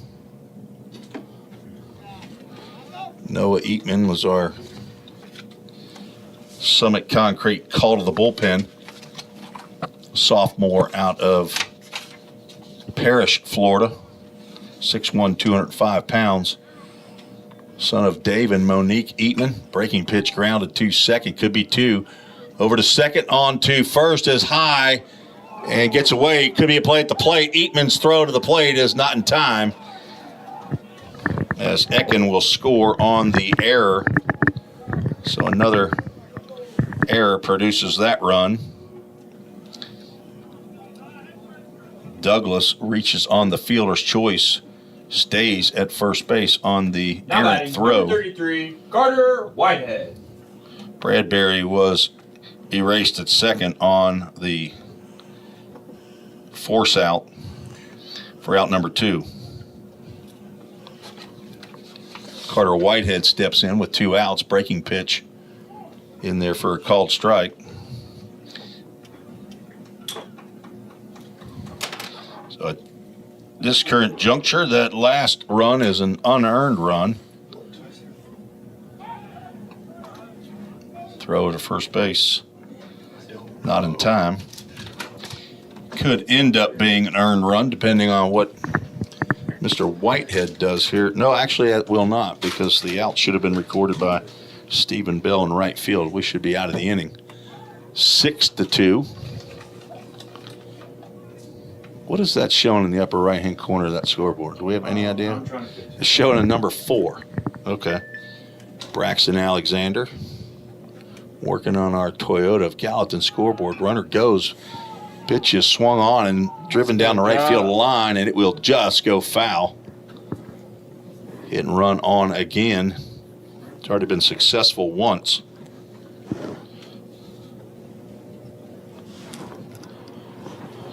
Had a visit from last year's volunteer assistant coach, John Ripel, who was up here in the press box. He's not still here, right? He left? No, I saw John down there. He's getting his team ready to play, I think. Did a wonderful job for us here at Ball State, and then now head coach at Pope John Paul. Pitch is in the dirt, gets away from Falsoni. Douglas will hold at second base on the wild pitch.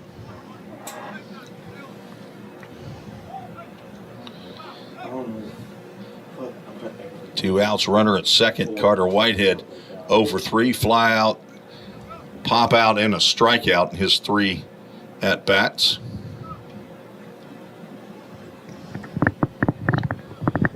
Three in the 5th, and now 3 in the 7th. Another pitch that gets away from Falsoni. Douglas will move up to third. All right, Ryan, in your opinion, you got to make a decision, a scoring decision, wild pitch or a pass ball there. I'd say that was a pass ball, I'd say. I think it's a flip of the coin. I don't think you're wrong if you say either one. Sliced into the stands. You don't see too many people down there normally, Bobby, sitting in those seats. I'm guessing Vincennes has brought a few folks. And I hope everybody's okay in that line drive.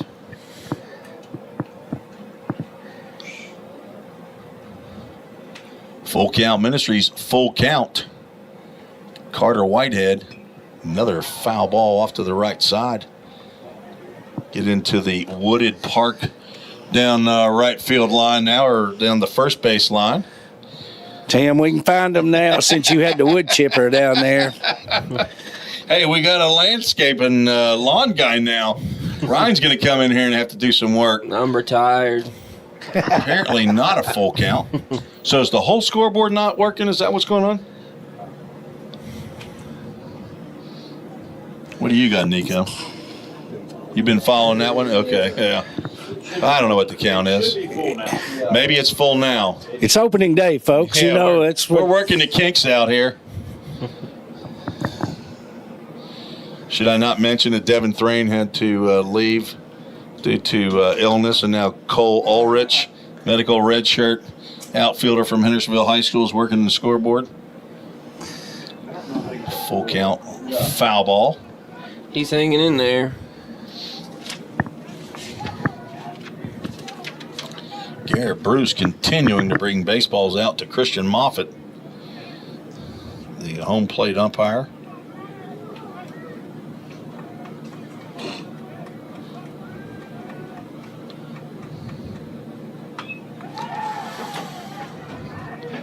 It's another piece.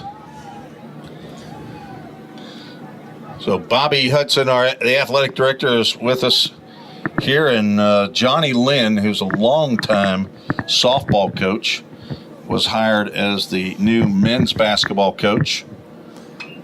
That one's popped up in the infield. Looks like Corbin Overbay is under it and makes the catch for out number 3. So pay no attention to the balls, strikes, and outs up there on the old scoreboard. But that is the third out. We'll keep it right here for one last go around with our athletic director. And so Johnny Lynn, it was for the head basketball coach. There was a lot of people that applied for that job, wasn't there? Yeah, we had over 200 probably that applied for the job, and Johnny came here in '93 and helped me with men and women's basketball, and I helped him with softball for 7, 8, 9 years, and then, he, so he he knows what's going on. Played at Auburn. He knows basketball pretty good. So played 4 years at Auburn, didn't he? Sure did. Charles Barkley and some Chuck big names. Persons. Chuck Person. Yep. Was there. You know, I was looking back at some statistics for Johnny Lynn, and I noticed something because I also checked the women's basketball coach, Otis Key, who's in his 10th year here at Vol State. He played basketball at Austin Peay and then went on and played with the Harlem Globetrotters for 10 years. There's a little bit of an unusual stat. In Johnny Lynn's 4 years, he scored 298 points. Otis Key in his 3 years at Austin Peay scored 298 points. That's at least according to the Sports-Reference website that I went to. So, but Johnny Lynn getting that job as the head men's coach solidified that position for you. Correct. He could stay in that for several years. He's not a young man, but he's got several years left. He's got a young wife at heart, doesn't he? Yeah, he does. Kimberly. He does. Got a good family, and he's true blue Vol State. Been with us for a long time. Been here, I guess, 30 years this year. So, I know he'll do a good job, and Christian do a good job, and I feel pretty good about our coaches, and we get along good, and they work real hard, and they do a good job of graduating their players and making them know why they're here. So, and that's the main thing. So we're going to continue to work hard and do what we need to do. And along with you and AJ and some of these students here, we're taking the live stream to new levels. And that's what kind of we want to do. Is we want to make sure that we get the students involved. Tim, you're a great mentor, and I know it will help them in their endeavors when they go into the sports broadcasting or whatever the case may be in their communications program. So, things are going good, and look forward to a good baseball season and softball season, and taking care of this. So, well, I'll tell you, you're welcome up here in the press box anytime. Of course, it's your press box, but anyway, it's good having you, Bobby, up here, and I know you get to all the athletic events that you can. You're running the thing for basketball. Man is cooking hot dogs and making sure concessions is working as Drew Webster looks at a breaking pitch for a called strike 3 from new pitcher Caleb Mars. Yeah, and the other night I had to go back to my roots and clean the officials' restroom. So Did that first group that did the women's game, did they leave it kind of nasty? No, that was an all-women's crew. I think it might have been before they got there or whatever. Okay. I didn't know it. I didn't go back there and check because I had to cook the hot dogs. But anyway, so we got that done. We try to do things first class here, so everybody does what they got to do to make it work. Well, you do a tremendous job up here, and I enjoy any part that I can play in helping out the program, and you've been very welcoming to me. So thank you again, and it's Bobby Hudson, our athletic director here at Vol State. Pioneers need to score some runs, down 6-2. Landon Luderman at the plate. Caleb Mars, the new pitcher, another right-hander, the 5th right-hander of the ball game for Vincennes. Fouled off to the left side. Pioneers have 1 hit, and that's off the bat of Walker Strange in the 5th inning.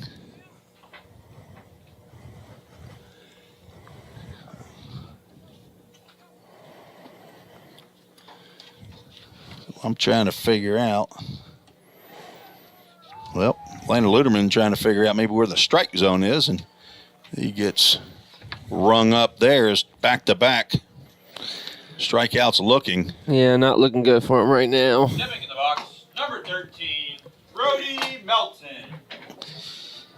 Ball State needs to just string a couple of them together here. Down 6-2. Caleb Mars on the roster is number 50, wearing a different jersey number here. Does not get the call there. Another young man from Terre Haute, Indiana, 6'2", 220-pound freshman.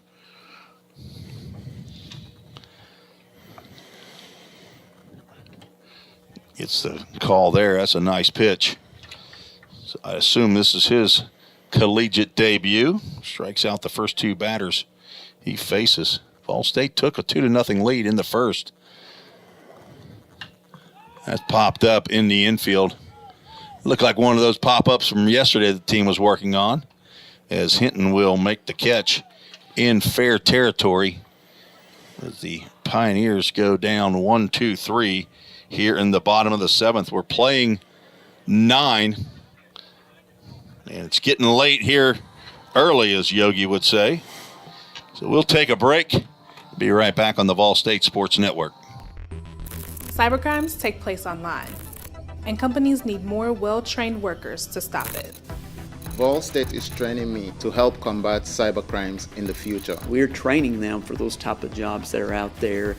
Vol State CIT programs prepare students to earn industry standard certifications within the IT industry. I choose Vol State because the future needs me now. My story could be your story. Have you ever wondered what happens when you click Buy It Now? A whole series of transactions take place, from the manufacturer to your front door. That is logistics and supply chain management. At Vol State, we offer end-to-end supply chain courses.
Tim Reese, Ryan DeKill, and Nico Wallace back on the Vol State Sports Network.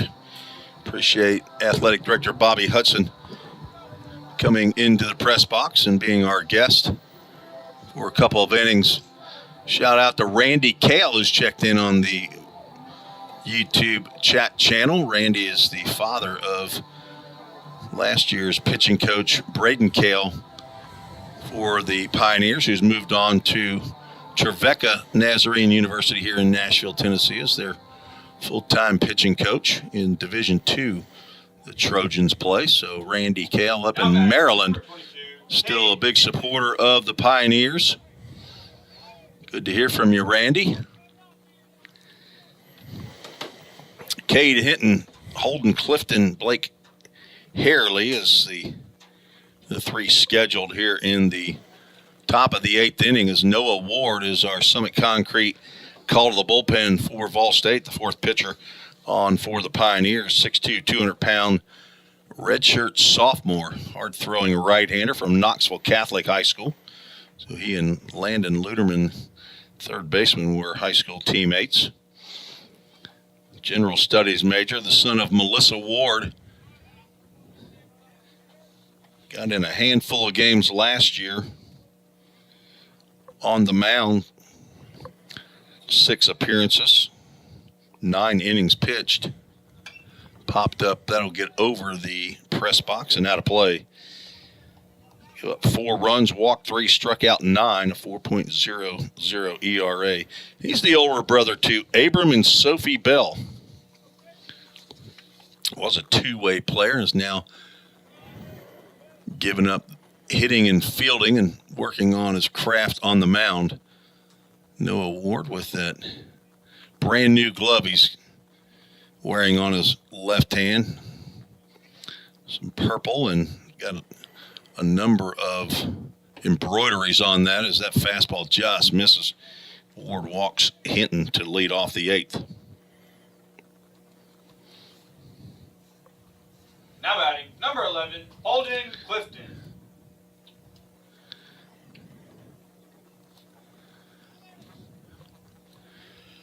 Clifton steps in. He's 1 for 3. First baseman for Vincennes, who leads 6-2. 3 in the 5th and 3 in the 7th. Good job, Braxton Alexander. Did you get that scoreboard fixed? Yes. Attaboy. Did you teach Cole Ulrich? Fouled off to the right side.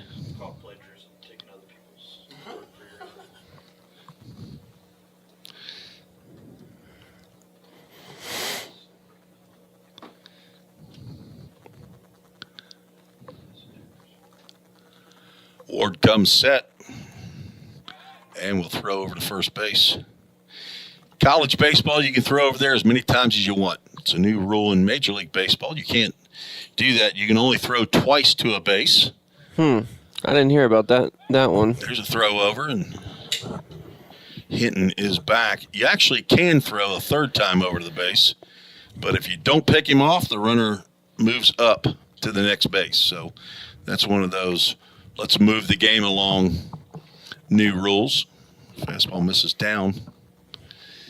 But in college baseball, you can only step off, or what they call a disengagement. That can only happen one time per batter. If he does it a second time, it's a ball on the batter. There's also time limits. Another pitch in the dirt. Falsoni blocks that one. 20-second time limit for the pitcher. Once he gets the ball in his glove, he has to release the ball to the plate. The batter has 10 seconds to get in and be alert in the batter's box. Throw over to first base. Gets by Melton.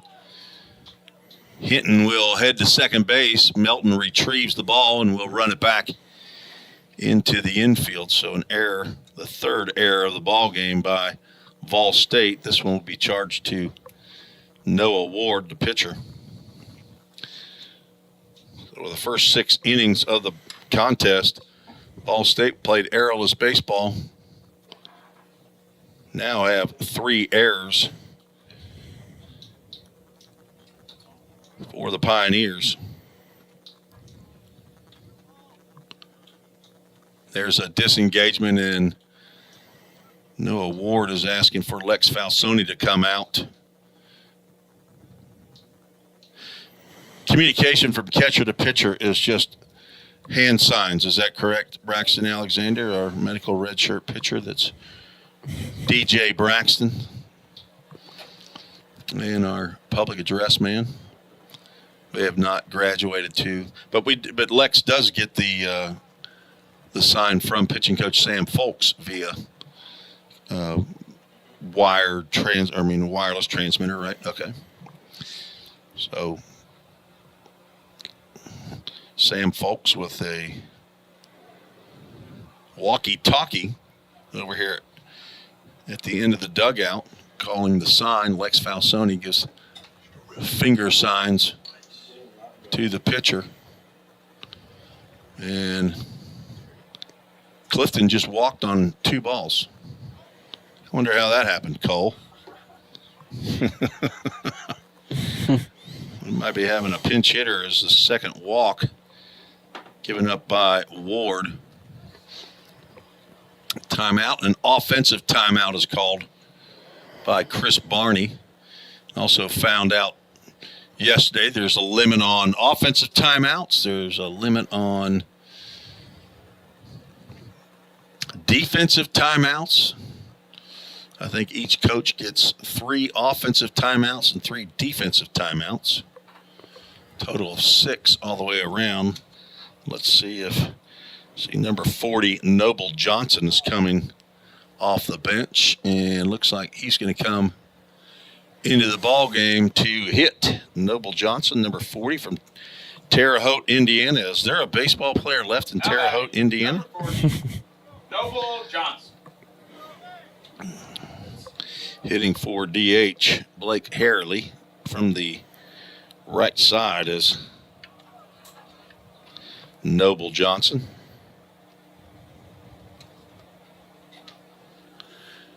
Here in the top of the 8th inning, Noah Ward gotten himself in a little trouble, and Johnson's going to lay down a bunt. Ward over to the third base, picks it up, throws over to Overbay, and a sacrifice works, moves both runners up. Johnson does the job. Now batting, number 9, Jace Parnan.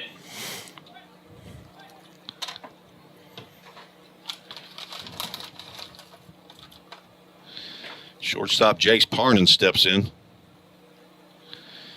He is 1 for 2, scored 2 runs.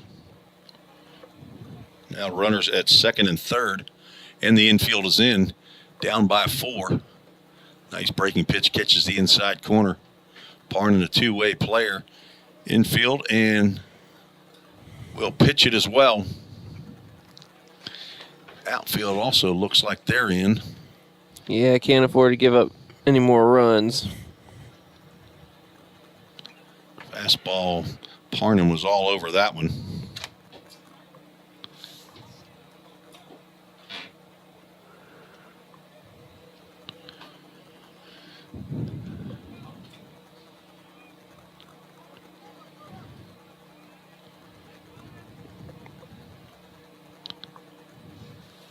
Oh, 2 pitch. High fastball. Parnan able to hold up.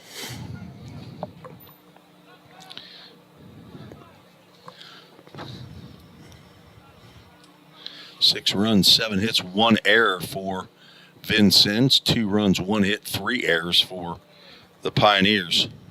Swing and a miss on a slow breaking pitch. Ward needed that strikeout, and he got it. It's his first strikeout of the year. Up to bat, number 10. And Brighton Griffey, the center fielder, who's 2 for 3.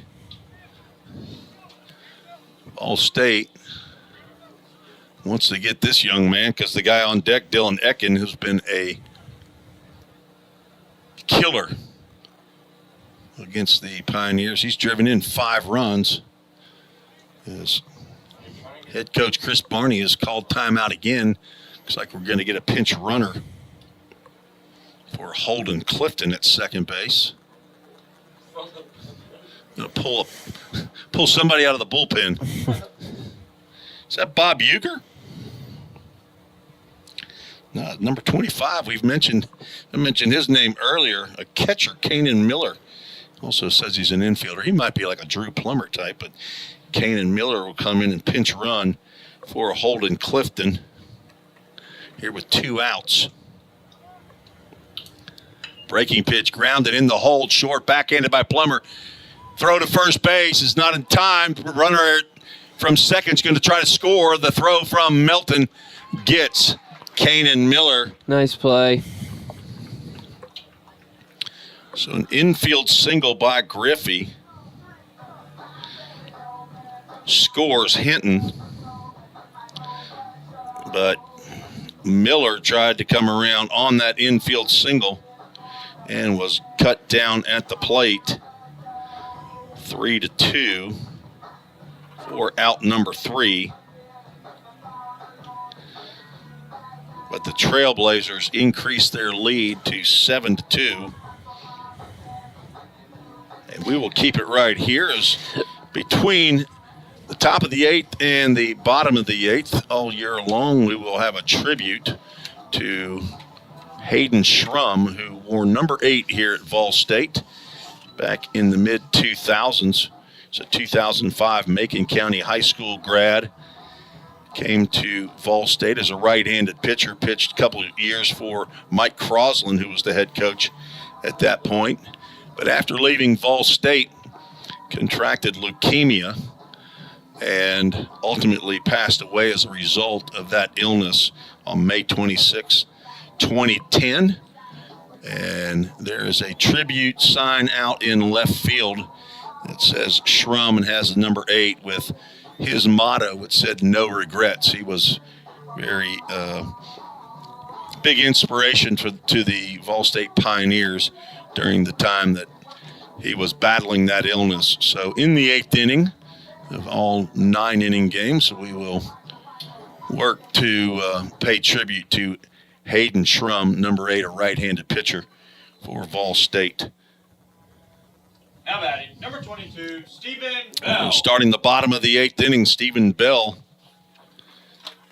will try to start the rally to bring the Pioneers all the way back. Fastball misses outside. As Caleb Mars is back out on the mound for inning number 2. He's the 5th pitcher for Vincennes. Bell fouls that one off to the left side. That will get into the grass on the other side of the ring road, the loop road around the campus. Pioneer Field here at Vol State is on one end of the campus. All the way on the opposite side is the softball complex. Nice changeup there as Bell could not wait. Put the bat on that one. Swings over the top of it.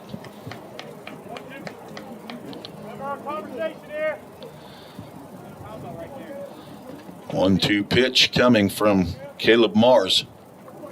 And driven down the left field line, but it will slice foul just before the bullpen. Zach Zimmerly will hustle down, but somebody comes out of the bullpen. That is the bearded man, J.C. Menendez. Hard shot to second base, but on 2 hops. Douglas up and over to our new first baseman, Brandon Juarez.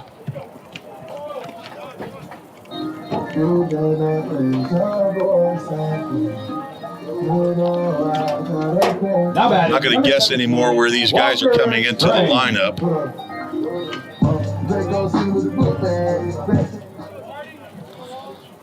Try to see if I can reset the defense for you. Walker Strange, the DH. Able to hold up on that. Breaking pitch.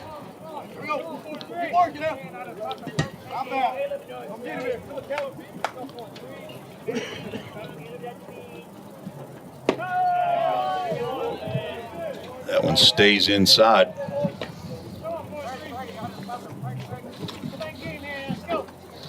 Walker is the only base hit of the ball game for Vol State. Been on base all 3 times, once via error, once via walk, and once via line drive single into center field. That's a called strike there. 2 strikes on the batter.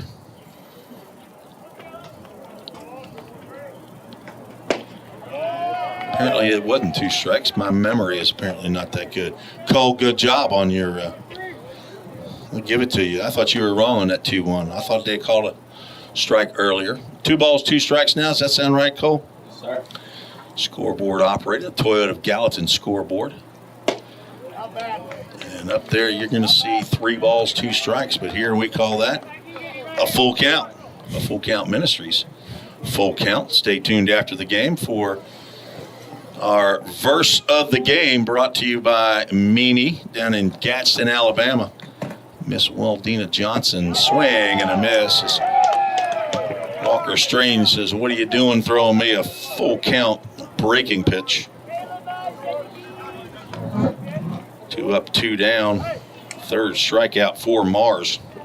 Now batting, number 14, Corbin Overbay.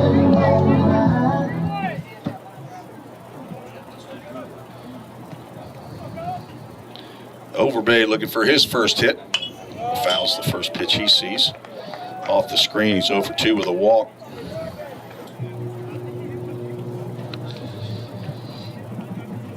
Bobby Hudson, the athletic director, was up here talking about the radio and TV program that's here at Vol State. Fastball misses, maybe just down. First 2 years that I was here, hadn't had a whole lot of interest from students. Maybe here and there we might, but right now, Ryan, we got, was there about 5 people in the chat with you and Nico and Matthew Gregory and yeah, 5 or 6, I think. Sam Wilson part of that chat group, and some other JL Seda who's worked with me on basketball twice, I guess. Yeah, it's really cool. We have this group going, everybody trying to get involved with the basketball and baseball. I think it's really cool. Yeah, well, I'm going to tell you what. You were scheduled to come today to help. I met you before the game. Yeah. And then it would surprise me as you get a text in the group chat. You weren't sure who it was. Ball's in the dirt and gets by Bradbury. But you said somebody in the chat who you did not know the name of sends in a text and says, hey, need any help up there at all? And it's Nico Wallace who we end up saying, oh, come on if you want to. You want to get some experience? Come on. And here's Nico up here running the computer and the scoreboard. Like a pro. I'm telling you, Full Count Ministries, full count fouled off by Corbin Overbay. He's a multi-sport director now. I mean, Nico, you are padding the resume, buddy. Yeah, I want to get hired after college, man. Operates cameras at churches, or has operated camera at church, but operated camera at basketball games now as well. As Overbay is going to go have a seat as that pitch on that outside corner. That's been a strike all day, and I think that is a good strike in the zone. Christian Moffat's been calling that. Yeah, they've been watching that one all day. And I'm in my experience here in junior college, that's the spot.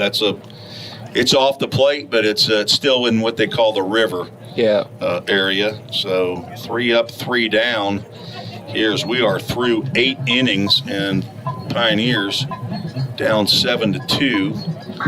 And it looks like we're going to have Meanie's grandson's going to pop into this ball game. We're going to go ahead and keep it right here. So we'll talk to you about the Summit Concrete call to the bullpen. And the reason we have the Summit Concrete call to the bullpen is because of Summit Concrete has helped out the Pioneer baseball program several years here. Chuck Akers, the owner of Summit Concrete in Murfreesboro, Now pitching, number 28. has remodeled the bullpens down each line and has also helped with shoring up the structure that is the outfield wall in dead center field. Had some issues with wind knocking down or bending the outfield wall out there on the left side of center field. So put in a couple extra poles. So big thanks to Chuck Akers and Summit Concrete for their help of Pioneer Baseball. They're a leading concrete contractor established in 2015. They serve the greater metro Nashville area. You can contact them, summitconcretetn.com. And our Summit Concrete call to the bullpen is a familiar face for Pioneer fans if you've been around a few years. Caden Johnson, left-hander out of Sparkman High School in Huntsville, Alabama. And he took a gray shirt year last year, but as a freshman was one of the top pitchers on the squad. He's one of the weekend starters at 11 appearances, 9 starts, which was tied for the lead in the 2022 season. It was 4-3. Number 2 in innings pitched, 37 2/3. At a 6.69 ERA. He led the team in strikeouts with 37. He's 6'3", 200-pound redshirt sophomore. And I believe his mom and brother are here. Shayna Johnson is his mom. Joe is his dad. He's got a younger brother, Miles, who I believe is also here. Granddaddy and Mimi in Gadsden, Alabama. Big J and Nana, other set of grandparents.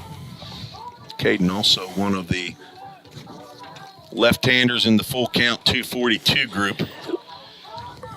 He is on for his first appearance in a regular season since I'm going to guess April of 2022. It's good to see Caden Johnson on the mound, and he's going to have to try to figure out Dylan Ecken, who's got a home run and a double, and he lays down a bunt down the first base line. It's going to be a tough play. Melton tried to tag, but could not. So add to his stat line a bunt single. He is 3 for 3 to start the 2024 season. Dylan Ecken, who did not start the game. Now the Trailblazers right fielder, Jaden Bradbury, reached on an error. His only plate appearance. He came on in relief behind the plate for Logan Edwards. There's a throw over to first base, and Ecken might have been leaning there.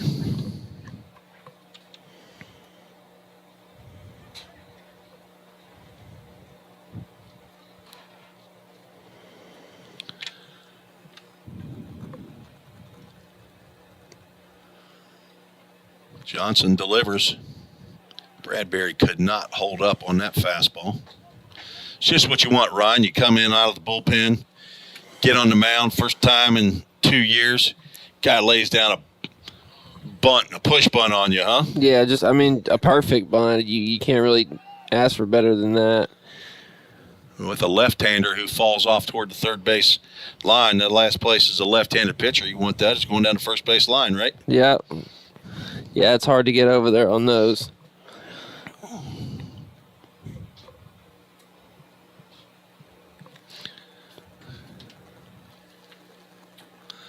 Fastball down in the dirt. No changes in the defense for head coach Jim McGuire. Drew Webster still in left, Reggie Cooper in center, Stephen Bell in right, Landon Luderman and Drew Plummer on the left side, Corbin Overbay and Brody Melton on the right side, and Lex Falsoni catching this delivery, and breaking pitch just down, 2 balls and a strike. On the number 9 hitter in the batting order, Jaden Bradbury, Braden Douglas standing on deck. Pioneers need to hold it right here. See if they can score a bunch in the bottom of the 9th. Nobody out. Ecken on at first base with a 3 for 3 ball game. 3-run home run in the 7th. In the 5th. A 2-run double in the 7th. Swing and a miss, and we're going to go to another full count, Ministries full count. Still looking for that Doodat double play. Doodat Communications provided signage for the athletic program. Big thanks to Craig Senard over at Doodat Communications. Swing and a miss. Caden Johnson gets his first strikeout of the year. Hope to see several more of those this year. And in comes Chris Barney. See if he's going to make a change here. And looks like he's going to lift the left-handed swinging Braden Douglas for a right-handed swinger, Brian Kohlmeyer. 5'9", 185-pound sophomore from Paris, Illinois. Will get his first AB. Now batting, number 15, Brian Kohlmeyer.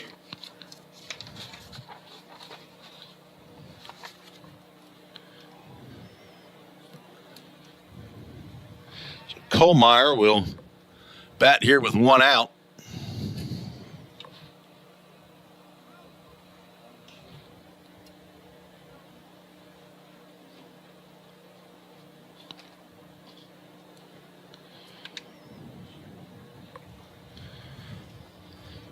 See where he goes in the bottom of the 9th, throw over to first base. Ecken back, and no tag made. Braden Douglas' day is over. He's 0 for 4.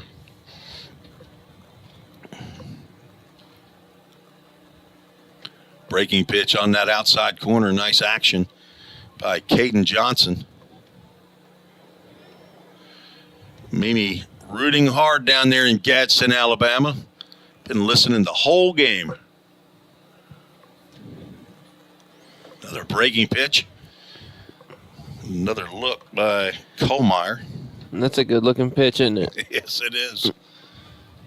He just got to get it close to the zone.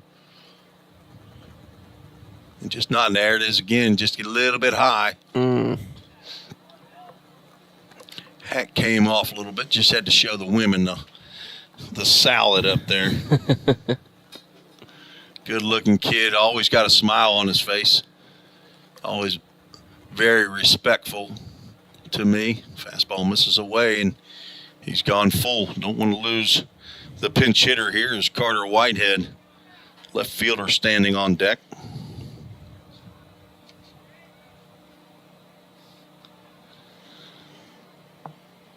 Kohlmeyer, a sophomore, entered the game 9 games a year ago. Had 5 at-bats, did not collect a hit. Did walk 3 times. Opening day for both teams. Vincennes came down from Indiana today. We'll travel back. Just a one-off game here, 9-inning contest. They are looking good with a 5-run lead, and now 2 runners on base with 1 out.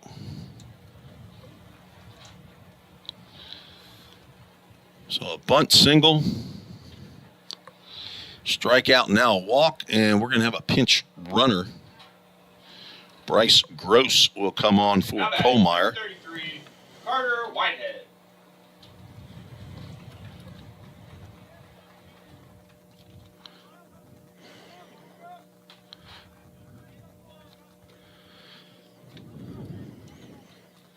Carter Whitehead 0 for 4. Squared the bunt, breaking pitch, missed somewhere. Not sure if it was out or down. Might have been a little bit of both.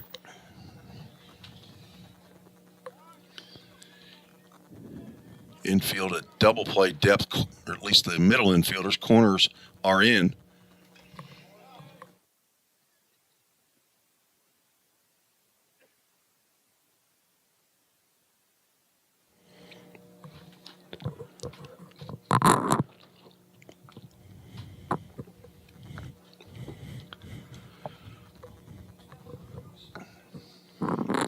One ball, one strike. 1 out, 2 on. Johnson looking for a ground ball to a middle infielder. Like a changeup, maybe that died at the plate.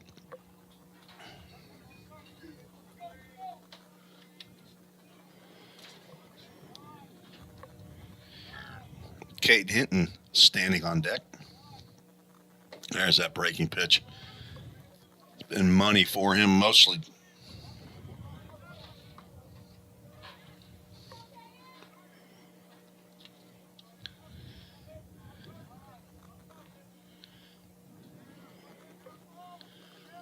Do-2 pitch. Breaking pitch on the outside corner called strike 3. Another good-looking pitch. Second out, second strikeout.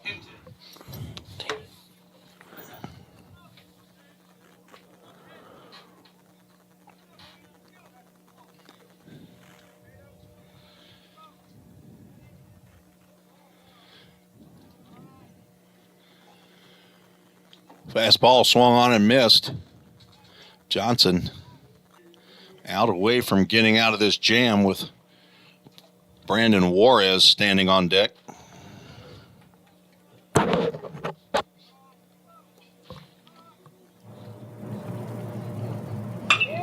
Drive to center field. Well hit. Reggie Cooper out and will make the catch right before the warning track to retire Hinton. Nice play. A bit of a scare there as Hinton put a charge into that one, but Reggie Cooper can cover some ground out there and get the Pioneers out of trouble in the top of the 9th. No runs, 1 hit, no errors, 2 runners left on base. We are headed to the bottom of the 9th. The Pioneers need 5 to tie, 6 to take the victory. We take a break on the Vol State Sports Network.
Welcome back to Pioneer Field, where the Pioneers down by 5, and they will send a couple pinch hitters up here in the bottom of the 9th. Connor Paul, freshman out of Ravenwood High School, will step in the left-handed batter's box to face Caleb Mars on for his 3rd inning of work, looking to get a save.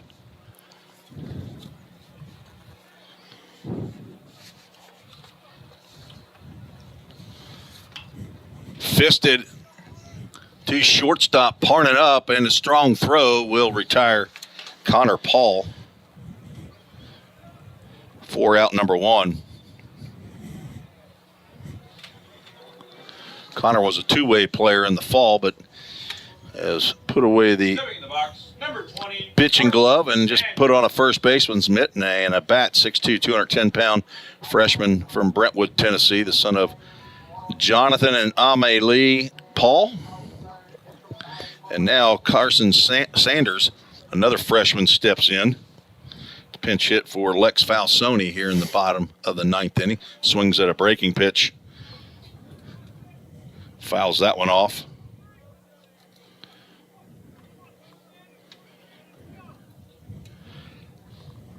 Sanders, the son of a couple Army doctors.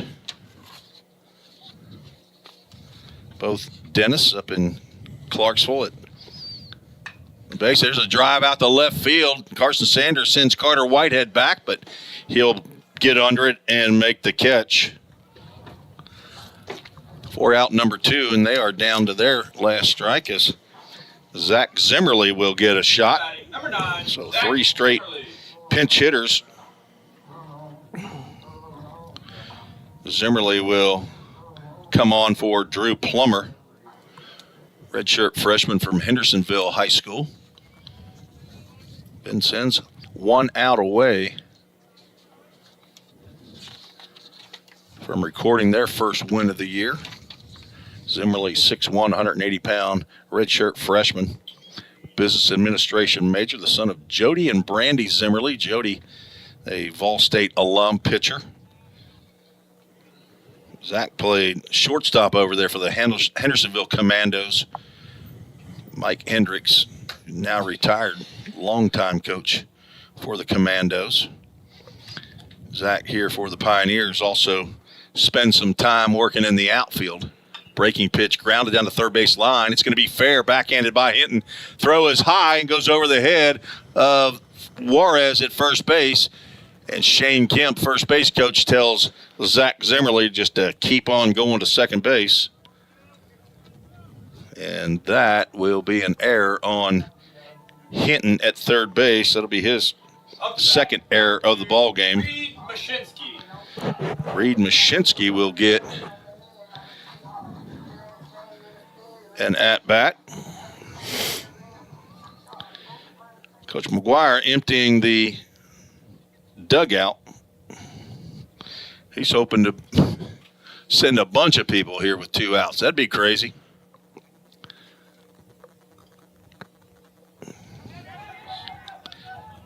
Down by 5, Zach. Hold on to second base.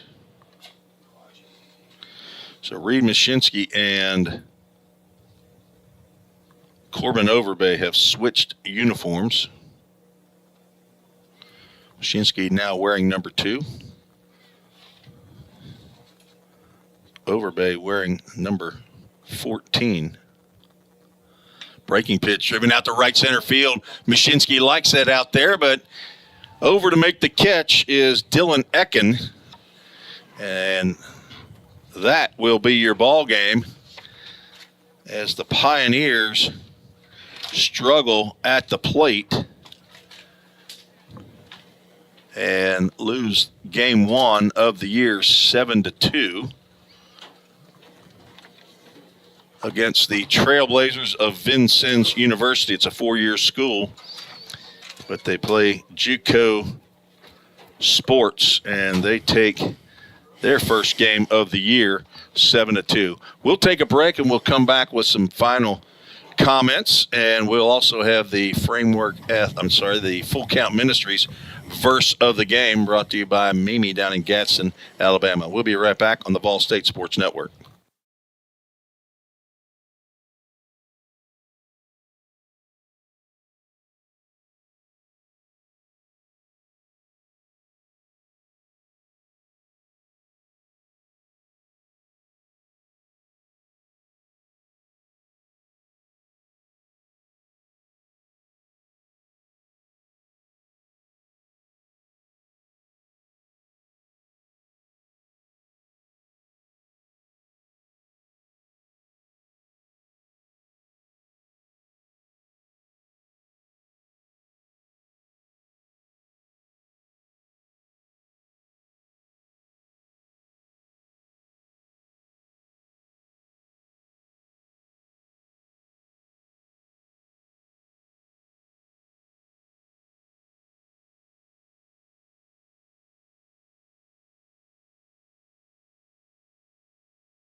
Tim Reese and Ryan Dukill and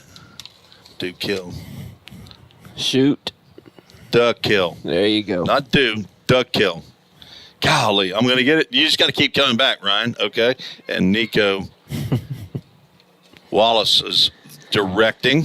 Said, no, I don't want to talk. That's okay.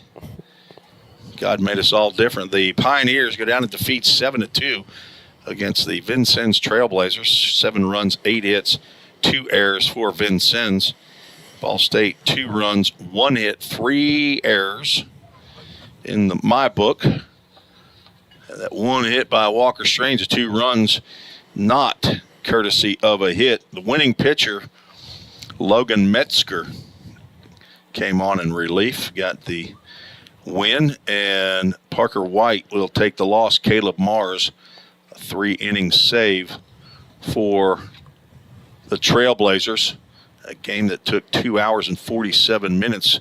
Game time temperature started at 63 degrees.